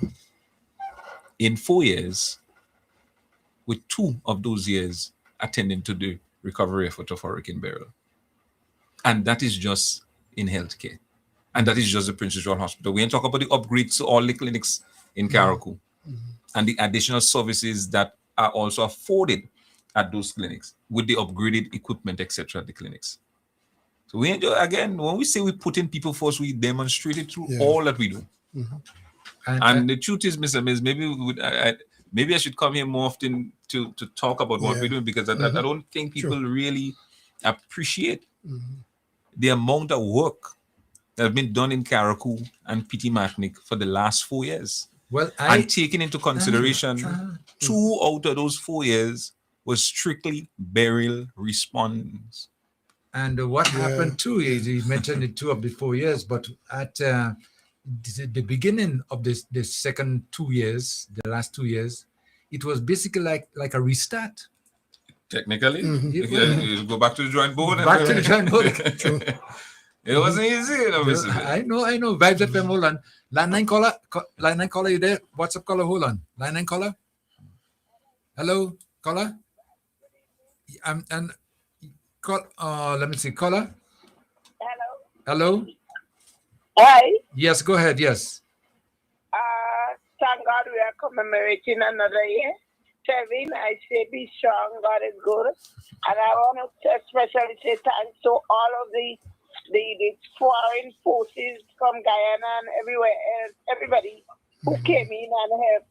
It really touched my heart when I saw the solar system had to go down, but thank God we are back again and we are trying, and we'll continue to support you. Have a great weekend, everyone. Okay, thank you. Thank you very much, my dear friend. Thank you very much. Landline caller coming. Landline caller, WhatsApp callers, hold Hello. on. Yes. Hello, good afternoon. Yeah, go ahead. Yes. Hello, good afternoon. Yes, hello. Yes, I would like to just say thanks to Mr. Andrew. Mr. Andrew, I pray God for you. Will bless you continually. I may give you the strength in it. Just thank you. Thank you. Thank you. You're more than welcome, my dear. And you see, people are so genuine. They sometimes get emotional. So you have to understand that. WhatsApp caller come in. WhatsApp caller? Caller come in. Hello. Yes, go ahead. Yes. Hi. Yes. Go ahead. Kevin. Hi. Honorable Kevin. How you do? How you do? I know this voice. Only how I could corner you, right there. Only so I could corner you. Yes. I spent 8 days in Caribou and I didn't see you. Boy, Caribou, big we. Whoa. You see that, huh? You sure I didn't see you in Paradise Beach? Yes. Yes. So you know who is speaking, right? Correct. I know the voice very well. That's good. You can't forget your people. You can't. No. I heard he was talking about clinics and stuff. So, and I mentioned before how my mom used to travel back and forth to go to Caracol years ago, and I was saying that this is what I'm saying.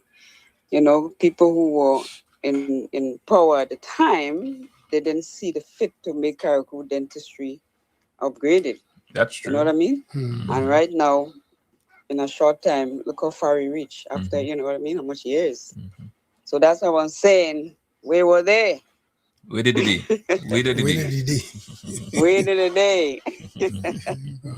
So anyway, it's nice hearing you. Okay. Yes. Same here. Have a blessed day. Have a blessed day, my dear. Okay. Bye-bye. Okay, she just talked, that caller just speak about dentistry, yeah?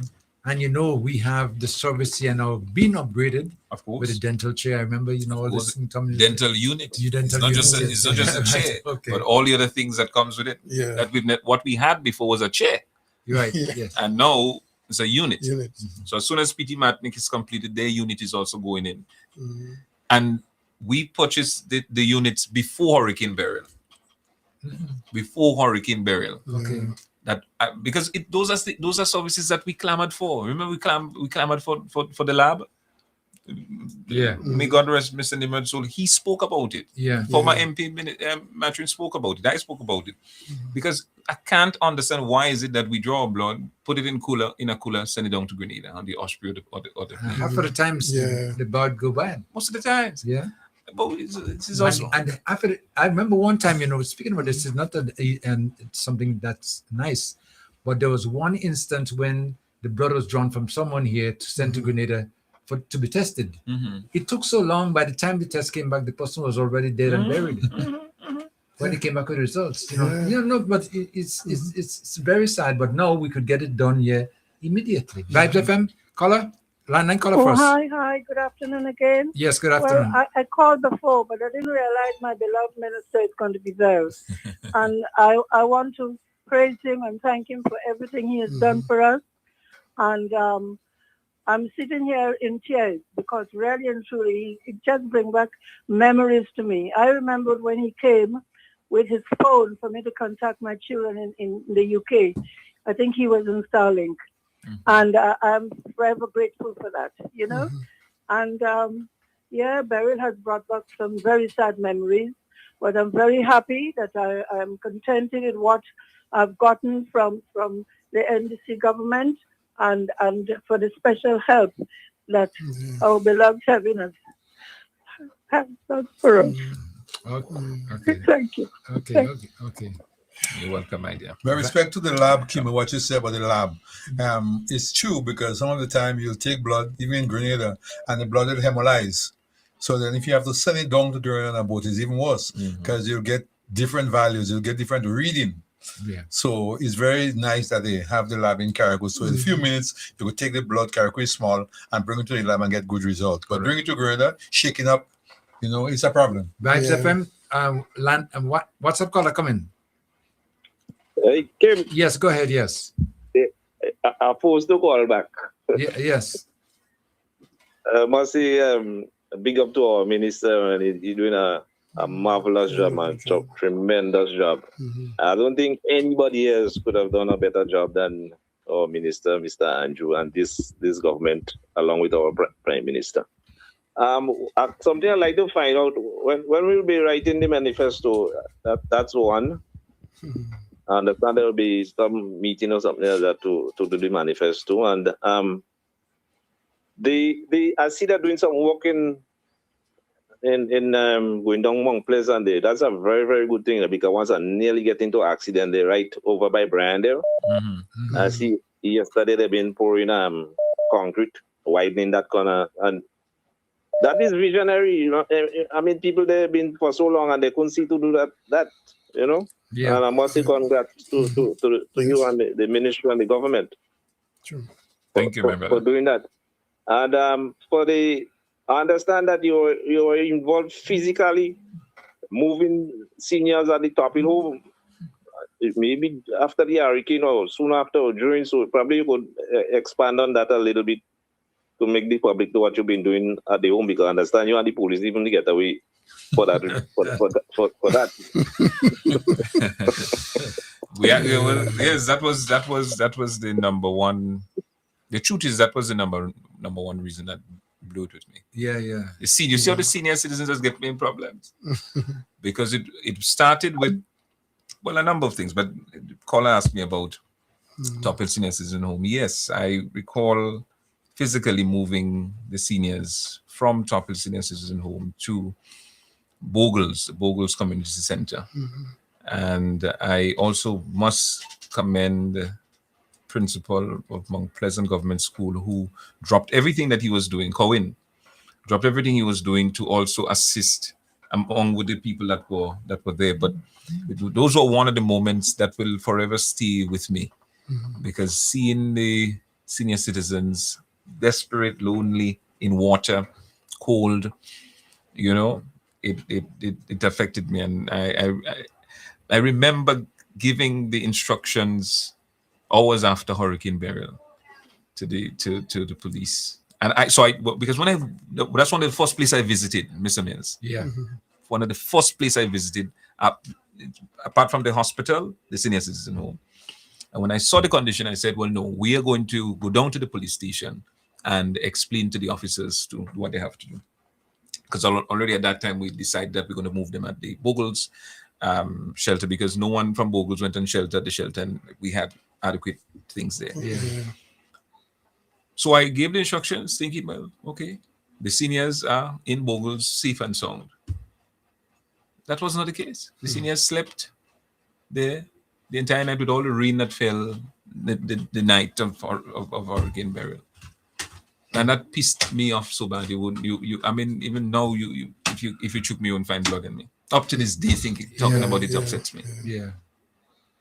Long story short, I went up to the senior citizen home and I called for help, and people came out and we helped one by one, put them in my vehicle, put them in the ambulance, put them in Cowen, put them and drop them one by one also to the Bogles shelter, and move out all this stuff that they couldn't move from the home to the Bogles Community Center.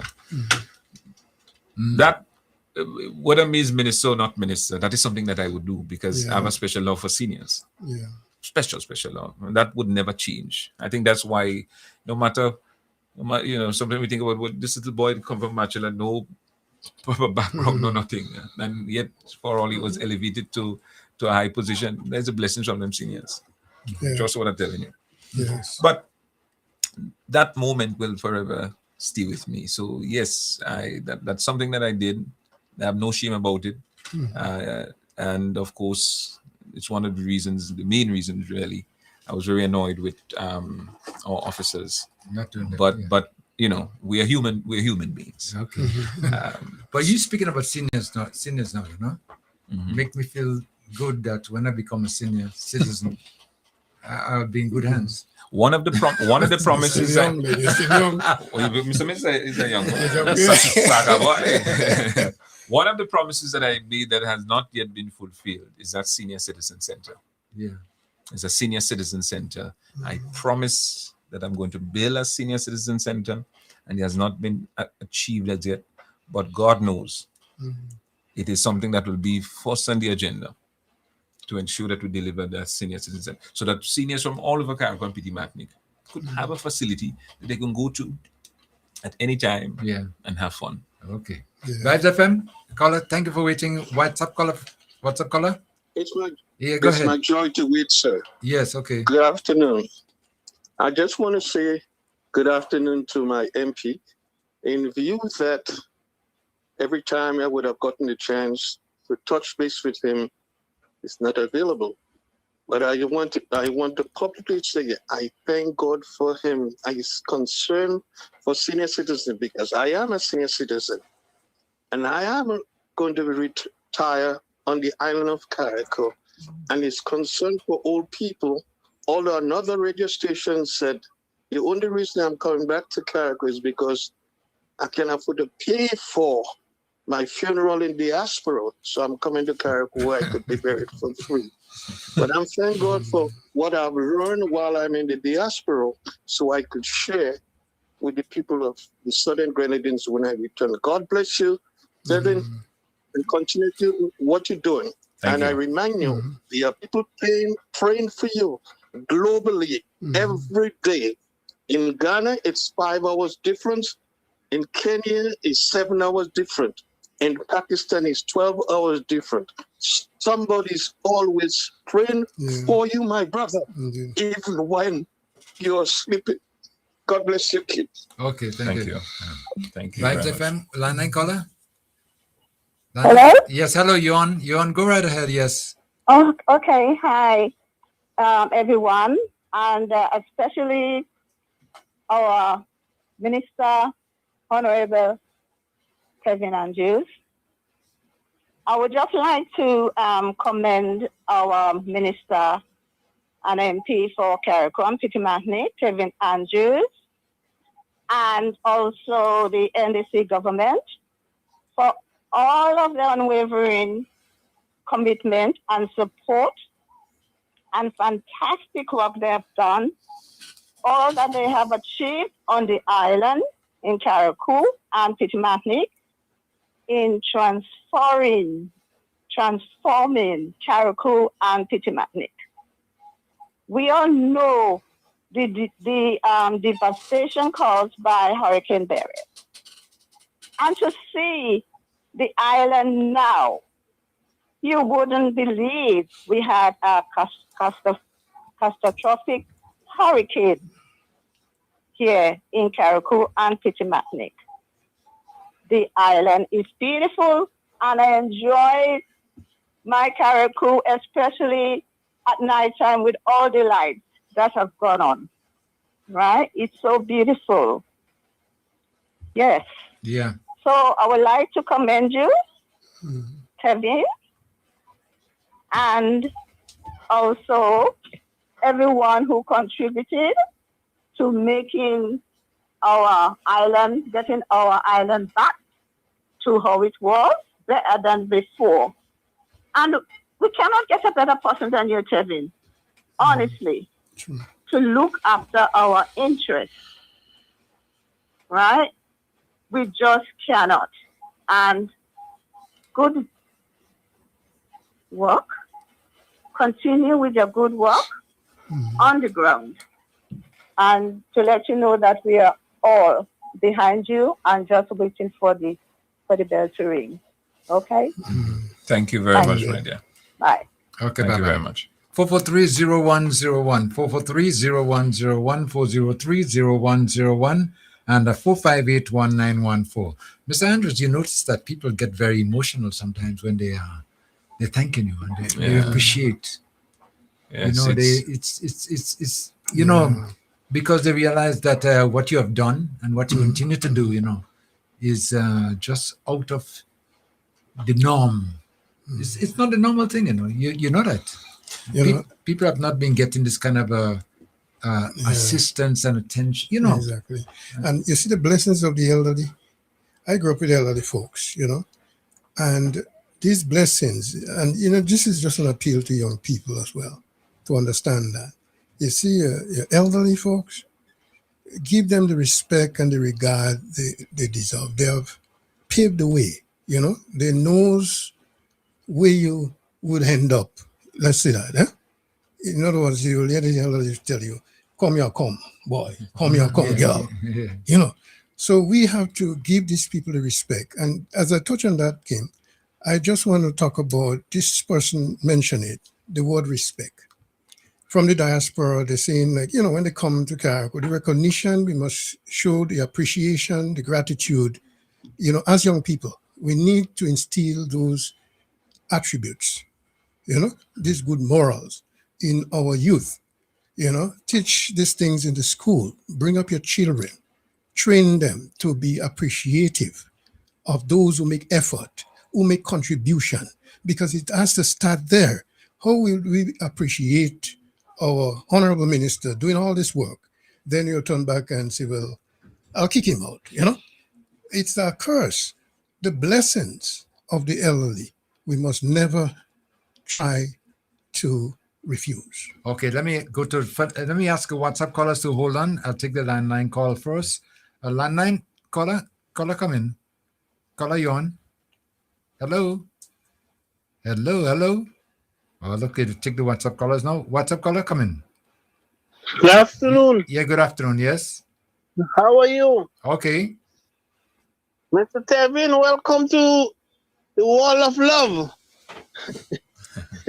Thank you, my brother. It is very unusual to hear that people call and be so emotional. I mean, it's a wonderful thing that somebody could get that kind of thing. But I had to look at Mr. Tevin when he comes, if he does go in the ball in spring. So when he comes to Grenada, I would have to keep an eyes on him. But you're really working. I know you're getting the Minister for St. David a hard time in terms of representation, but we're watching you, so whichever way you go, my great-grandmother come out in Pity Matnik, so I'm benefiting on both sides, my brother. Ah, good. That's good. All right, so you take care of yourself and continue doing the hard work, Mister. That's the only how you get reward. When you work hard, you get reward. Thank you very much, sir. Much appreciated. Okay. Landline caller, come in. Caller next. Yeah, good afternoon. Listen, I'm sitting on here watching you all guys, and I'm thrilled and I'm very, very proud of the NDC and proud of the minister as Caracol as well, and all the ministers on the whole, because one of the things that the main belly of the NDC when they with this new government is putting people first.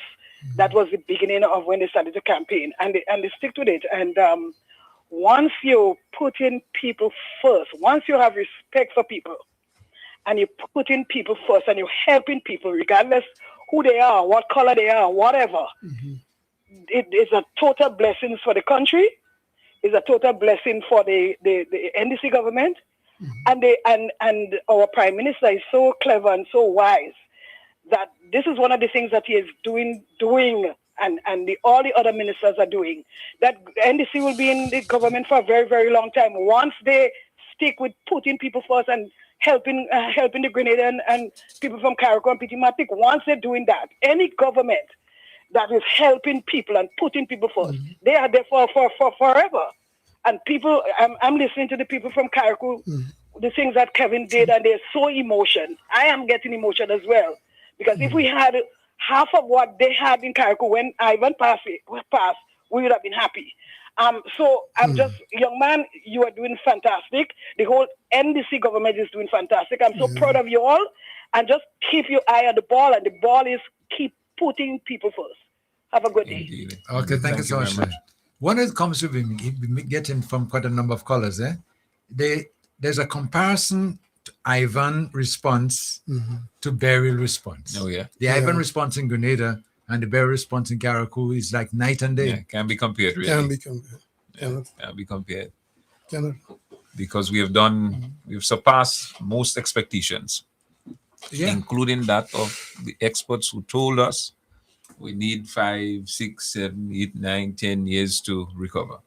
And that is the beauty about this thing. Yeah. That put a lot of these people, they were surprised. Yeah. And there was one lady in particular, one journalist, who recently came to Grenada and flight up to Carriacou and saw, she had, this was the other day, but it wasn't 2 years yet. But she was shocked when she landed in Carriacou. She couldn't believe this is the same place that she was in a year and some ago. Yeah. So the people have the experience.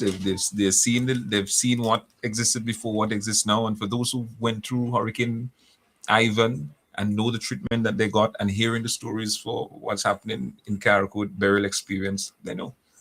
Never underestimate the intellect of Grenadians. They're wise. And but I made the point earlier. How I represent, how the sort of responses, not just by words but actions of your representatives and government, tells you how they think about you. And certainly, based on the response that you've had for Ivan, showed that some people only cared about themselves. Yeah. They were not concerned about people and country. It was more about self.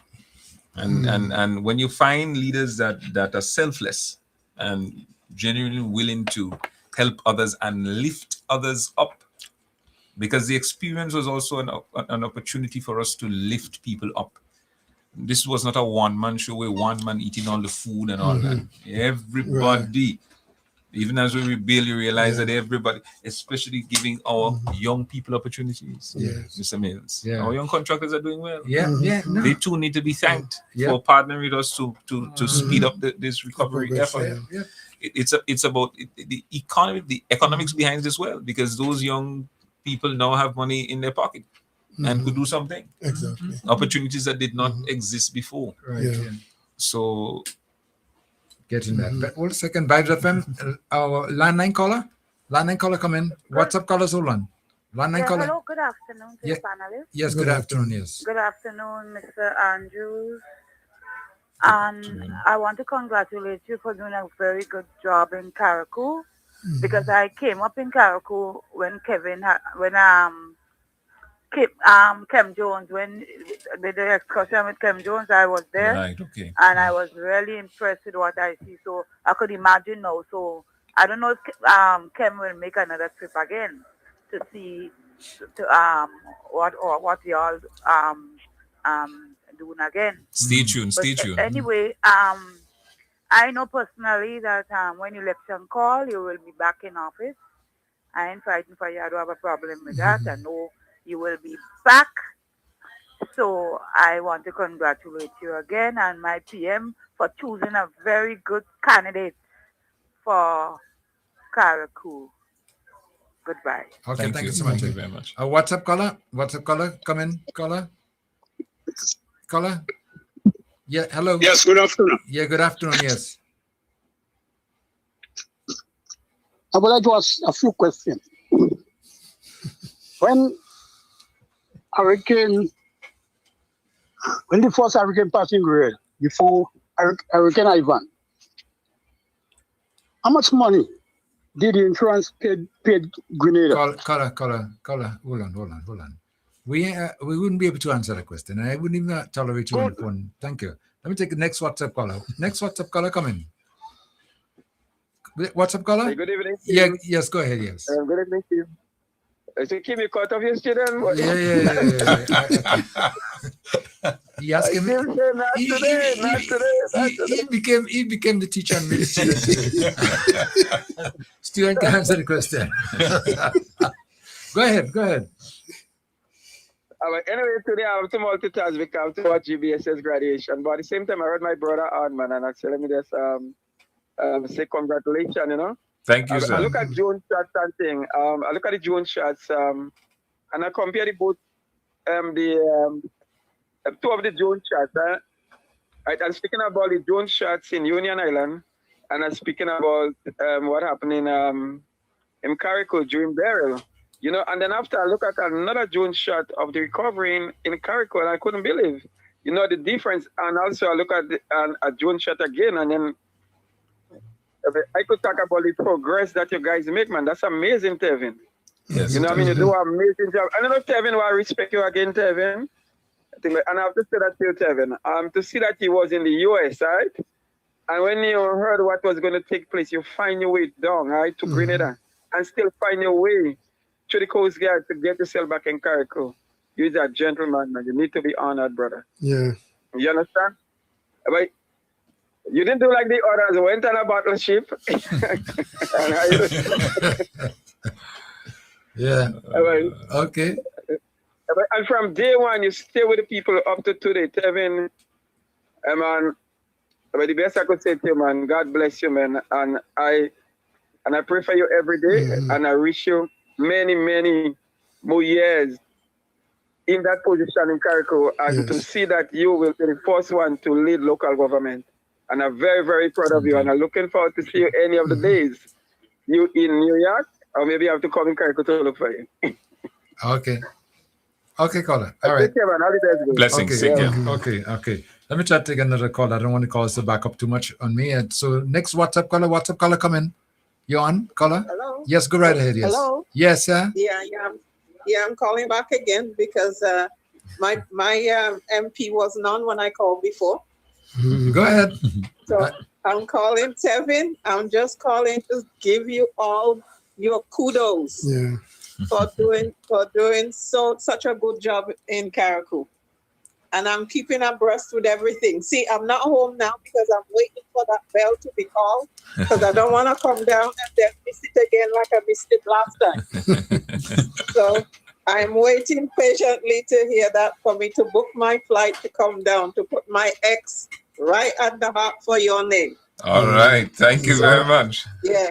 But caller, I'm pinching you to let you know when you let me know so I can book my flight.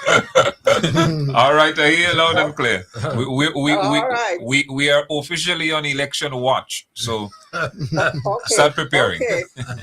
All right. Okay. So you take care. Good.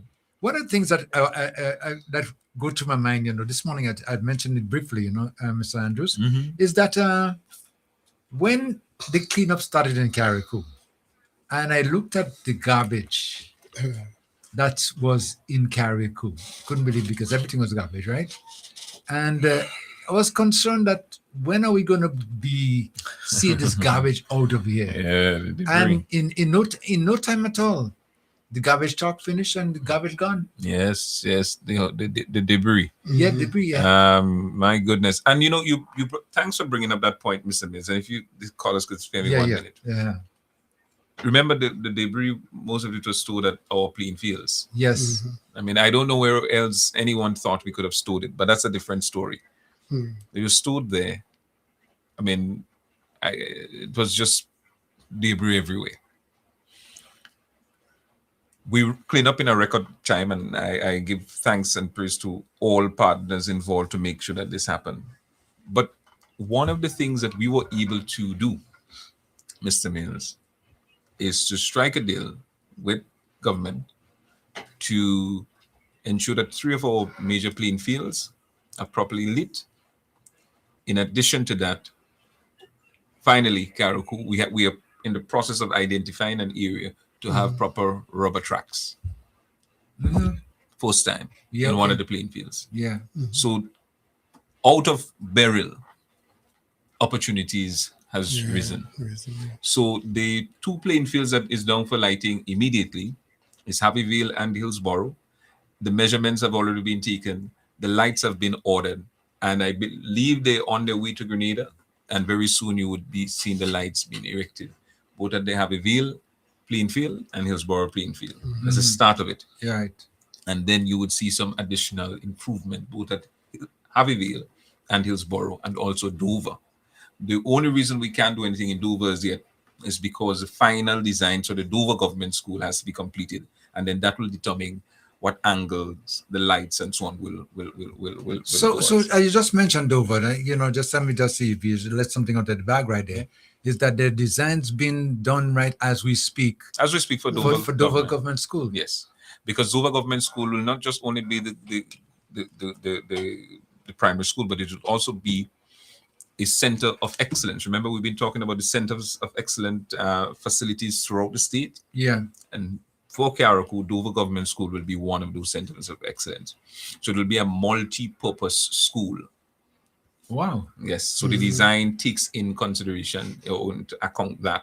So I know everybody would want the Dover Government School to be rebuilt now, but trust the process. This government, we operate with vision. We're not just thinking about the now, but the future. An area, technical area for young people that may not be academically inclined. You have all that opportunities there. Yeah. And also the TAMCC will also be it's also being redesigned and remodeled for Karaku, because it will be, the main focus will be on marine studies, the TAMCC Karaku. And also some of the services that have been provided on mainland will also be provided here in Karaku. So less of our students will have to go down to mainland to go and do some of those courses, but we'll be able to do it here. But we also want Karaku to be that hub for marine studies, so that students from Grenada will come to Karaku. Yeah. Students from the Grenadines will come to Karaku. Neighboring islands will come to Karaku, because we want to make it a center of excellence. Yeah. We talk about a real center of excellence, where everything marine studies, you can do it here in Karaku. And for Dover, everything technical, like woodwork, construction, etc., will be done at Dover. So it is not just the Dover Government School that is being designed, but also a center of excellence. It's going on the upstairs or the downstairs, on the third floor, whatever. But the design is taken into consideration the future. Okay. Including TAMCC. So will this be for dropouts from the schools or people who remember? So we've recently changed the legal age for students being in school, 0 to 18. So, and most students finish secondary school around 16, 17. So at least, so yes, it will be, to answer your question, yes, it will also be for dropout, but we also want to shift mindset in making people believe that technical areas are only for a certain kind of students. Right. Because if you realize right now, the people are making money and the people technical areas. So it's something like new. But better than. Better than new. Okay. All right. That's what we want. But it's a center of excellent area. Yeah. Vibes FM. Let me try to take a call now. Vibes FM caller, come in. Hello. Yes, hello. Yes, go ahead. Hello, Kim. Yes, go ahead. Yeah. I got a question for the Minister of Karaku Affairs. I know that in the future they're going to redoing the port in Hillsborough. Yes. When that's done, and based on Beryl did us a favor by removing that eyesore of a building that is opposite the post office. Wouldn't it be nice that once the port is redone, and when you come up the port onto the island, you would look at the brand new museum, if they could put the museum in that location, right opposite the post office where that old lumber building was. Yeah, we know. I know the building street. Yeah. It's a good idea. What does Stephen think about that? No, I think it's a good idea. The truth is, there is a team that is working on the enhancement initiative for Hillsborough. I also know that the museum team has plans for a new museum, but not located in the town of Hillsborough. But all of this can be part of the discussion as it relates to the enhancement project, which is currently on stream. You see, once you come up the jetty or the new port, and you walk onto the island, you'll be encouraged to go look and see what's in the museum. I understand. As I said, well, the point is noted, so I can note it and throw it out to the team. Of course, when the designs are completed, really the enhancement project, most people will have a say as to as to the way forward. So certainly when we get to that stage, you will be part of the consultation. And also, to refresh your memory, I also told you that next time I come into Carriacou, I would like to land at the new H.A. Blaze Airport. I know it's in the works. How soon? With the terminal, the check-in area, the check-in and lounge area is almost completed. I think the building should be handed over to us hopefully by August. And the renaming is the signs, actually. I think they're now working on the signs, the H.A. Blaze airport sign. And we also would love to do all of that, including accommodating the night landing in time for September, October. But that's what we're looking at. Okay. So, like you said, have patience. It's on the way. Thank you. The works are on the way. I'm happy that the gentleman raised the airport, because Mr. Mills, if you have to travel, you have to stand up outside one by one, then go through the security. And if rain fall in the other side, you sorry to say, okay, what? Yeah. Well, back in the day kind of operations, and we've managed to make the changes. So I'm happy about that. Tevin, Mr. Mills know who's talking, so you can tell who it is. Okay, he will. Thank you, sir. Take care. Okay, thank you. Have a wonderful day. Good, take care. Okay. 443-0101, 443-0101, 403-0101, and 458-1914. We're looking at our time, and we only got a little under half an hour to go again. And there's one more topic I want to touch on. Before I go there, Mr. Andrews, let me we just spoke about the enhancement of Hillsborough. Mm-hmm. You want to speak a little bit more on that? People are very eager to know. Listen, our tongue is our tongue, and we have to take pride in the tongue. As a matter of fact, there's some private conversation that we've already started with some of the people that have derelict buildings in the tongue of Hillsborough that are not taking care of them. So that's a conversation that Planning Authority will continue to have to try and address those derelict buildings. But Hillsborough needs to be the tongue of Hillsborough, and that's why the port, we've been on port's back to rebuild the jetty, and the jetty will start sooner rather than later, whether or not anybody like it or not. The jetty will start. And after the jetty, in addition to the jetty, the Hillsborough Mall will be the construction will begin in short order. All the drawings, everything, we now received it, and the payments and so on is now being made and so on. And then the process to get the contract and so on, all of that has already begun. So it's a matter of just moving forward. The bus terminus is also part of that. The construction work should start very soon. We're actually waiting on contractors to give us back some information. So there's a little bit of delay there because it should have started this month. But nevertheless, we are working with our local contractors. The sidewalks throughout the tongue of Hillsborough has to be widened and taken into consideration our people with disabilities, these differently able people. We must take that into consideration. It means every business must have an area, a parking area designed for people with disabilities. The numbering of our buildings in the tongue of Hillsborough, proper lightings, the sidewalks as I've mentioned. Ensuring naming of the streets. Naming of the streets. No, all of this is part of the enhancements work. The paving of the various roads and alleys in and around Hillsborough. Increasing some of our one way. So there's a lot of work that will take place in Hillsborough. Parking is very, very essential, and it's something that we are that we hopefully will partner with a private citizen to deal with the parking issue in Hillsborough. Whether we like it or not, almost every week a new vehicle is coming in Carriacou. So Carriacou is becoming overpopulated with vehicles. So we have to take into consideration parking as we go. So new buildings, color codes, ensuring that this proper standard is kept. It's your tongue. It's the first impression when people come out from the Osprey and the cruise ships and so on, and they come to you, they must see something that is beautiful, something that is appealing, not just coming to an area that is just a shanty area. But I also want to explain to people, we would work with everybody to ensure that this happens. What we want is good for Carriacou and PT Martinique. What we want is to plant the seed of investment for the future of Carriacou and PT Martinique, the future of Hillsborough. So we're starting off with Hillsborough, but the intention is to do it right through Carriacou. We bring back, you drive through Carriacou, and some places you see little shanty thing, little shanty. That's not who we are. That's not the Kakabawi in us.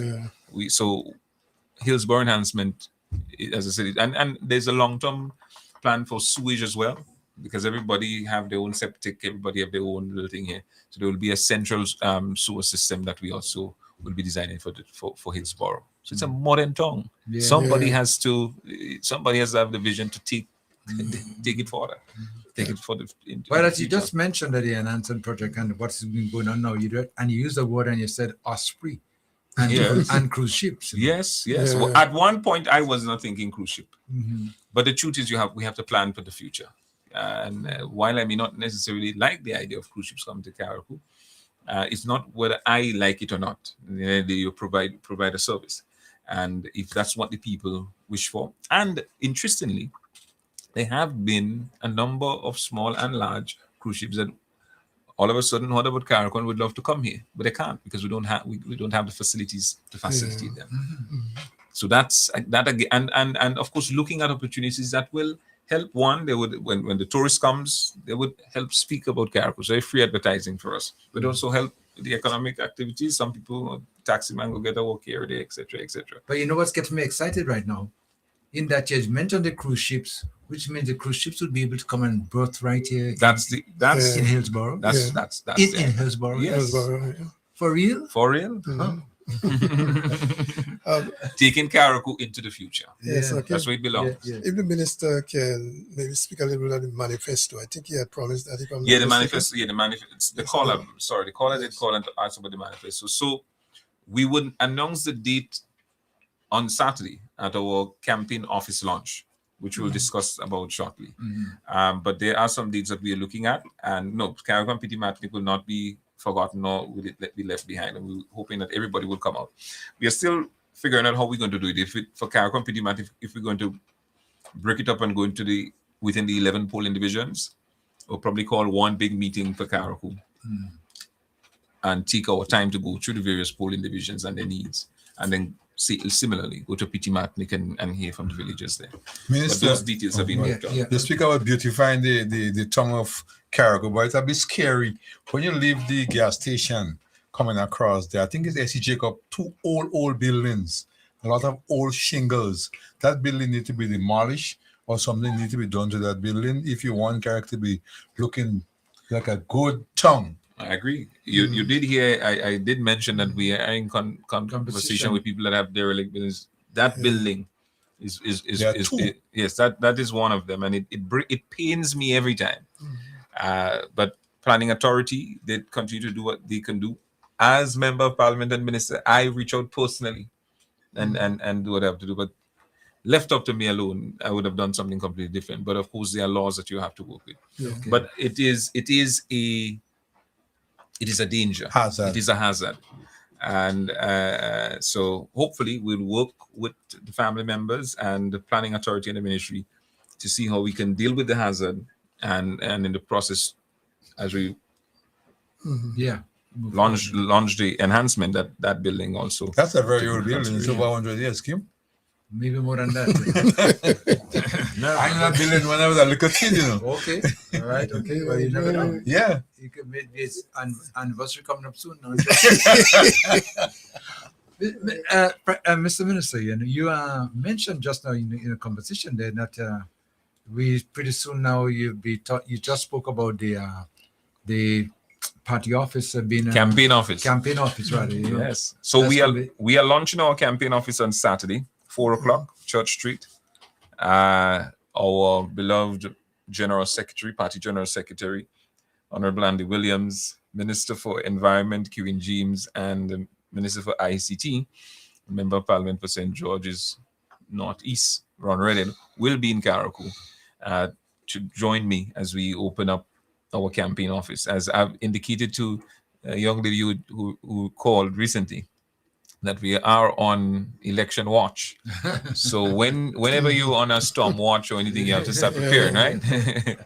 so the campaign office is our war room. So we are readying ourselves for the battle, for the battlefield. So we are launching officially on Saturday, and we're inviting the general public, all party supporters, members, polling division captains, everyone should be there and come out to experience the campaign launch and to hear from the various speakers and be part of it. So, Minister, can I ask you a question? Sure. Due to the fact that I'm from Carriacou, can I join the campaign trail in Carriacou? Hey, that's another question. Most definitely. As a matter of fact, Mr. Mills, a lot of people have been meeting me and say, well, when would you be in office?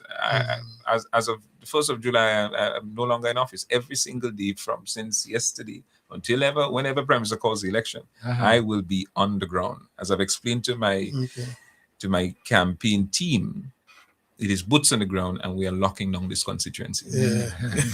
So the constituency is an official lockdown. Yeah, lockdown. I like that. Can I speak something? Your opponent. Go ahead. What are you going to say quickly? Because I have that's what I'm saying. The opponent that is running against, like we have the NNP, we have the NDC. Now, that's Nolan Cox. I just want to speak a bit. I hope that you can hear me. The reason is, Sokim, right? I'm speaking from the experience that I had since the interim government of Nicholas Bradford, being exposed to political meetings and campaigning and so on. Now, if I put myself in his shoes, I would have conceded, to our beloved minister here. The reason is, what more can, you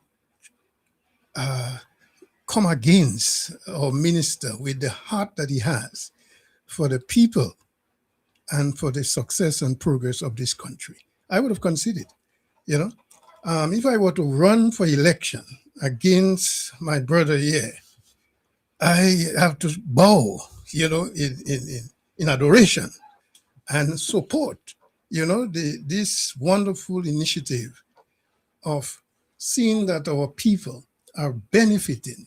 This is running of the country. It's not an individual or personal thing. It is every one of us should put our hands together, unite together, and support such an initiative in going forward. Okay, thank you. Let me take a call before you say anything. This calls have been waiting. Vibes FM. Let me see. WhatsApp caller. WhatsApp caller coming. All right, Kim. I have a question for the minister. Okay, the minister last week, all right, in St. Patrick, we said they had this sand turning after the breakwater project, all right? Yes. Okay, and then within the space, before we heard they wanted to put like a marina and they're thinking about a jetty. Okay, would you be in talk with Mr. Andalite and try to see if they could implement like a jetty in St. Patrick, so that they will be able to do a better trade with the people of Carriacou and Kitimatnik? The conversation has would that conversation be where? The conversation has started. The conversation has started regarding a jetty in Sotes, yes. And it's more than just for trade. Okay. Also in Ireland, most of the fishing that take part in Ireland normally goes to Carriacou. They come to Grenada, but a lot of the boats from Carriacou normally come down and they take like the jacks and the rabbi and the duffers and stuff like that. So I would like you also to include Ireland in part of that conversation. Okay. All right. Okay. Thank you. Okay. Landline caller coming. Landline caller, hello. Caller, listen to me please on the phone, not the radio. Caller?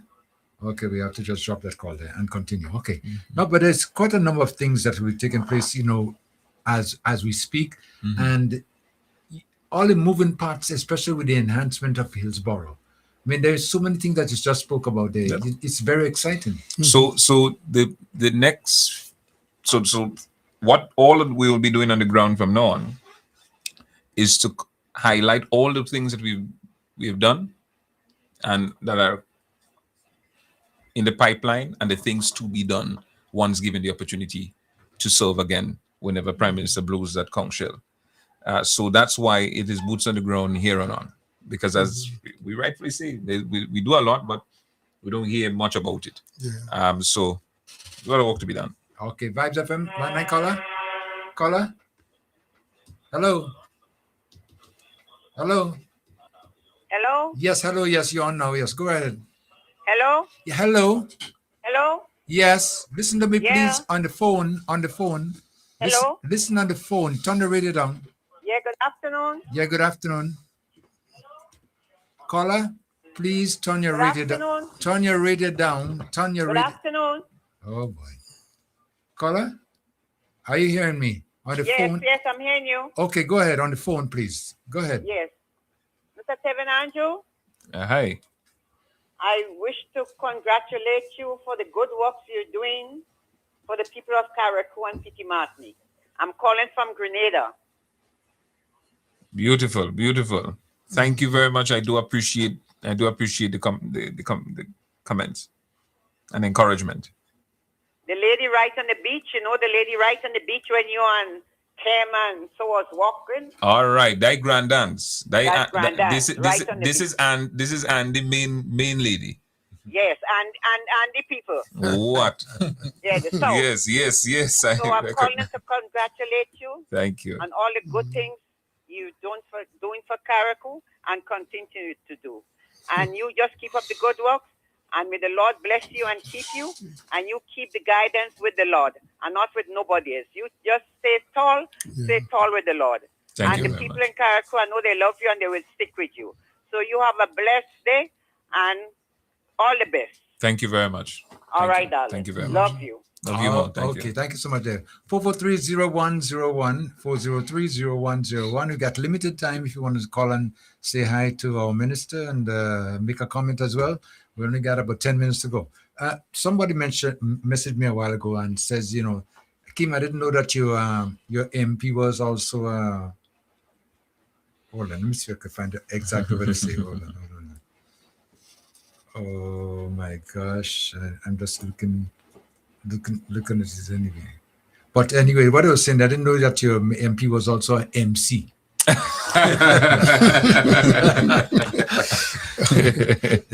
Yes. Yes. I guess they're referring to the rally. Last Sunday. And listen, that was a real good rally, boy. Yeah. That was a wonderful rally. Yeah. I think anybody that had doubts in their mind about NDC Sunday rally changed or killed those doubts. Yeah. Yes. And the fact it was not a political rally, it was not a election rally. No, it was just a ordinary rally. Yes. And the weather. Yeah. The weather was against us, but it held up just in time. But a lot of people still a wide cross section of Grenadians preferred to tune in rather than to come out, taking into consideration the weather, the mud, and all of that. Right, but I think the weatherman predicted, not like in Burial, they predicted well this time. They said 1 o'clock, rain, no rain. No rain, right. And that was just exactly what happened. Yeah. What struck me, Kim, is how well every constituency was able to mobilize their base to come out to the motorcade. Whereas Carriacou with the plane load to the boat load, and every other constituency, how they managed to pull out their polling, you have a boss or two from every polling division, from every constituency coming out. It was well coordinated, well organized. So I say, Prime Minister, with this now, it's up to you. Because if the polling divisions if the polling division groups are so active, so well organized, and you ain't called the thing yet, just imagine when the thing called. and I want us to understand what you're dealing with here is a hybrid NDC. Yeah. This is not the business as usual. Yeah.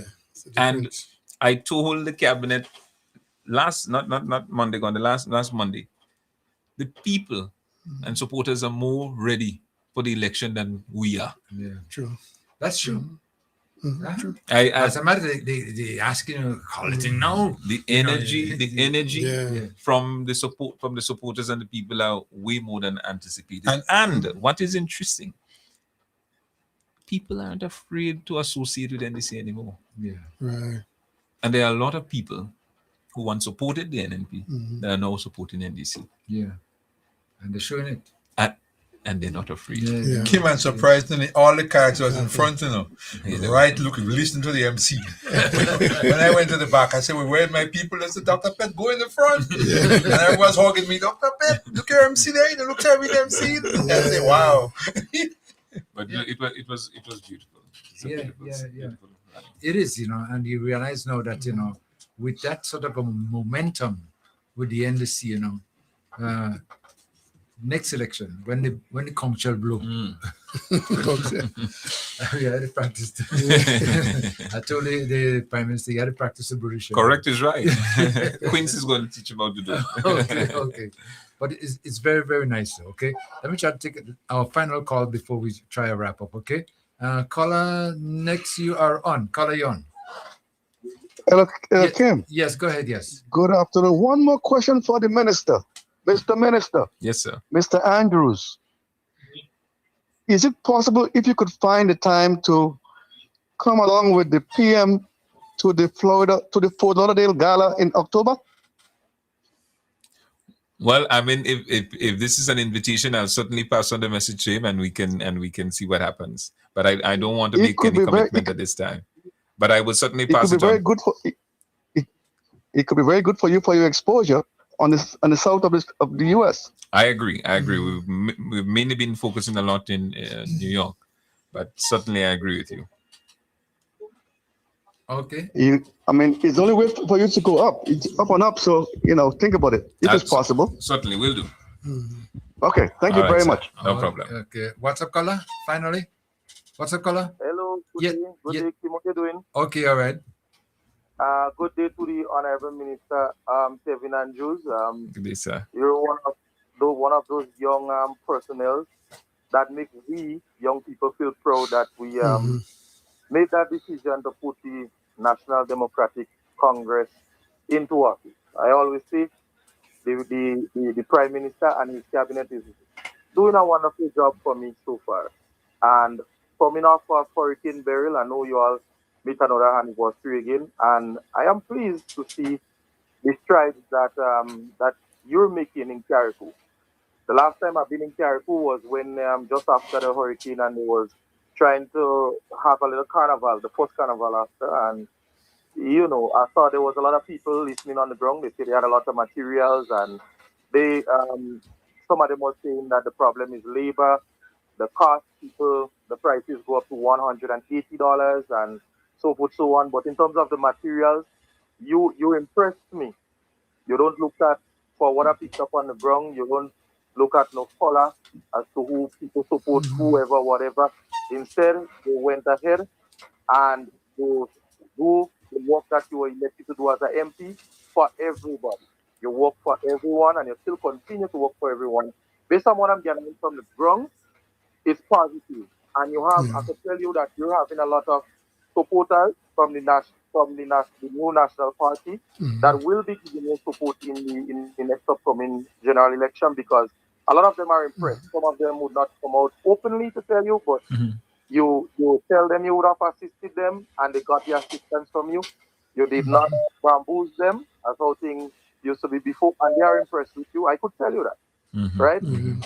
So I would like to tell you, Mr. Andre, thank you, and I'd like to thank the Prime Minister for the effort that he put up there. And also, Kim, before I close the door this evening, I would like to say one thing too. I would like to congratulate the Honorable Kirin James on her Fisherman Birthday celebration. The St. John's Club in particular. That's something that we need to every year, and I passed through there, and it was wonderful. The ground, yes, they had a little disagreement with, things was good. Nothing could be that perfect, but it was sorted out. But all in all, it was a marvelous celebration, and we couldn't ask for anything more. And for the young people out there who's following on with that party, I'd just like to tell you all that I see you have some people now who saying that they they want everyone to come together, and I've seen a lot of posts coming out from opposition forces saying that they're being bullied. But I'll just give this here, Tim, and to the NDC people who's outside there listening, I want you all to continue to defend your party, because when I look at what's happening on social media or on the airwaves, it's not a matter of you all are bullying anyone. It's a matter of you all defending your party with facts. And the people who don't like to hear the facts, they come across and they say you all bullying them and saying all sorts of nonsense. But the fact, the proof is in the pudding. You could feel the transformation, you could see the transformation. So you all in this could continue to defend your prime minister, your political leader, continue to defend his cabinet and the good things that are happening within the party, because we have to do these things. Otherwise, they're going to face with a problem from 2013 where they say we have doom and gloom in Grenada. And remember, I hear they calling for a united front. I was one of those who supported the united front, and I gave the new National Party the support in 2013 election. And they got 15 seats. So we tried the united front. We try coming with, they try, some they using now a better Grenada for all. I tried that in 2013. And when they come in, they had about 26 new taxes to deal with. They never tell me they was coming with that. So that better for our Grenada is just another mamagism. This is not something that is feasible, right? The National Party, we tried that with them, and they failed us with that. So, Minister Tevin Andrews, you guys are young. And when you're young, you could give the best of you. I don't expect to get in the best of you when you take 60, 70, 80, 90 years going lonely. That time your brain, you need time for you to relax. I don't want you coming in for one, getting all time. I want you to go home, give us this service, and then you could go home at a particular time and spend time with your children and your family, because you have a life beyond politics. So I appreciate young people like yourself putting up yourself to come out here and give some service. And you're also giving us encouragement. You're giving we encouragement that this thing, anybody could fall in this thing and serve Grenada in whatever capacity you can, not just at a ministerial level, Correct. but as a minister, but whatever level we could come out and support. That's why you have a lot of us young people came out in the rally, and we're defending this party like that, because we're impressed with what you guys are doing, and you guys are approachable. You have some people they're learning that from all you since June 22. You all are approachable. we could relate to all you, because all you know the twang, all you know how to, you all know how to fake it. It's real what we get from you all. It's real. Okay.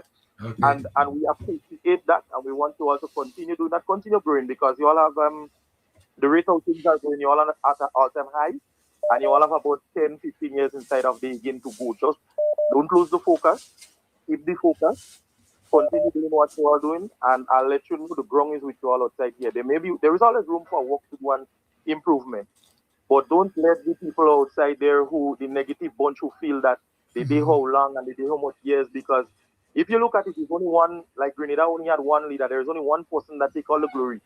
Yes, we acknowledge that what he did, but there is a time when you have to learn to pack up your bag. That's why we have pension. For pensioners, there is a time to pack up your bag. You go home, you relax yourself, and you let the people speak for you. You don't have to come out here and have a whole set of people saying, you did this, you did that. Let your work speak for itself. Because, Mr. Andrews, as I tell you, the people speak for you when we went up there. They say, don't mind the noise in the market, that is not the scale. Don't mind what you see in there, that is not the reality. And continue doing what you're doing, sir. And whenever that shell blow, you all better prepare for Paul's history, because you need big venue for the NDC when that song says. All right, Have a Colin. good one. Okay, Colin, thank you so much. While you were speaking there, you mentioned something which just bring a little thought to my mind, in that when he says, don't wait till you're 60 and 70. Yeah. And then I just remember when you get to those age, you start blacking out. Mr. Mills. Don't go there. Well, I experienced it.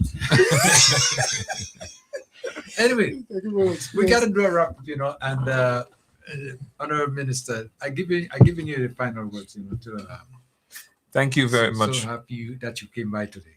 Thank you very much for accommodating me, and you've always accommodated me.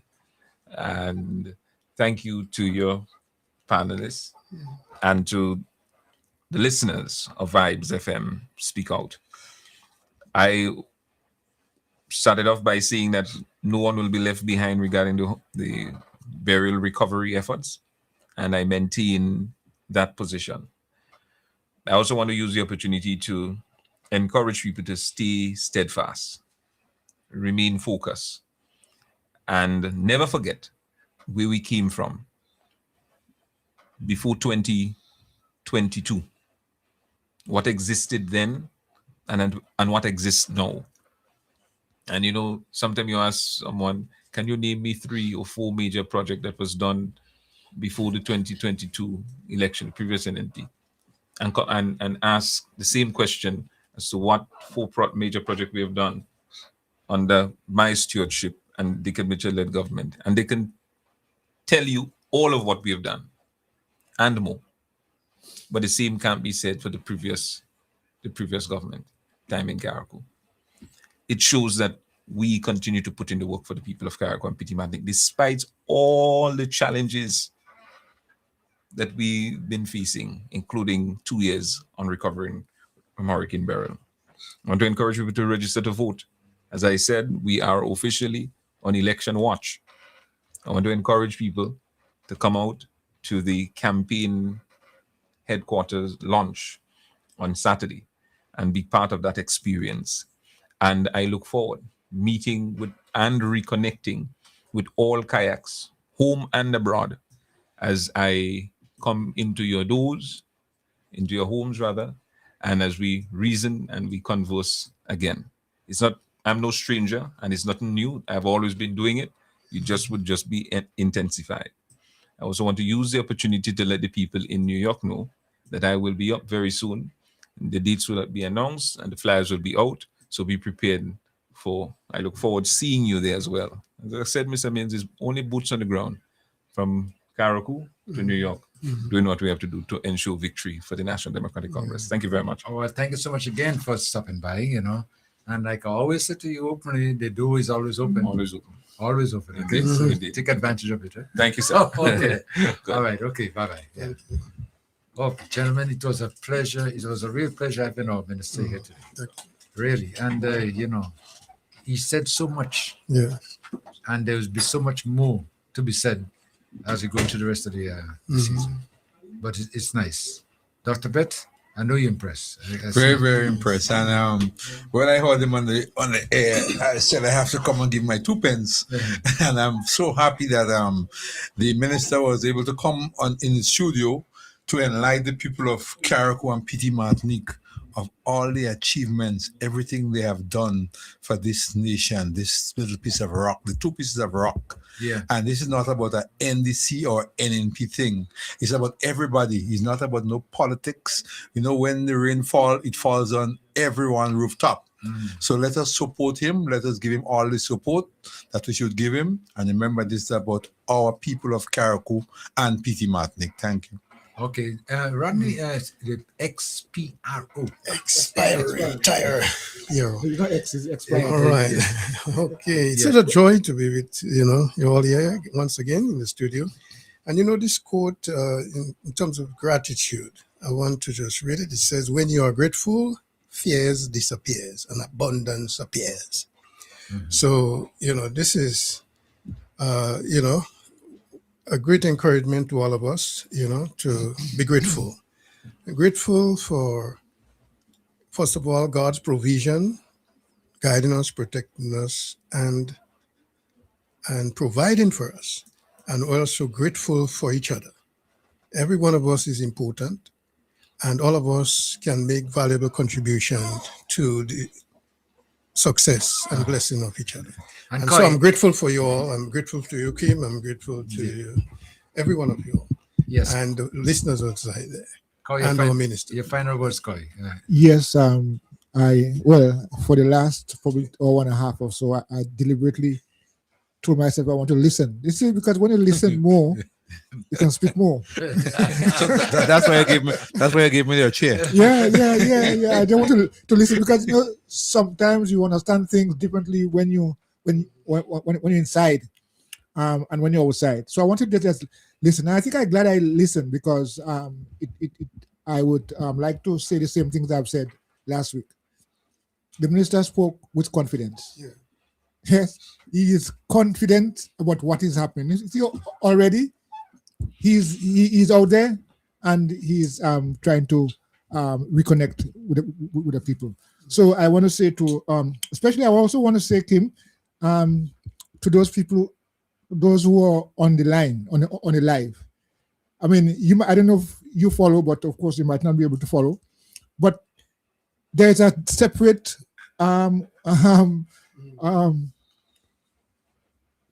communication taking place online. Oh, the conversations are always exciting, and I want to say I want to say thanks to all those of you who have been on the live, sharing your ideas. Some of you may not have called, but on the line you have been sharing your ideas. Continue to influence people, and continue to do the best you can as far as the development of Greater Carrick and Petit Martinique are concerned. All right. So again, it's been a pleasure listening. Listen and learn. Okay. Listen and learn. The views expressed on this program are those of the host and guests and not the views of this radio station.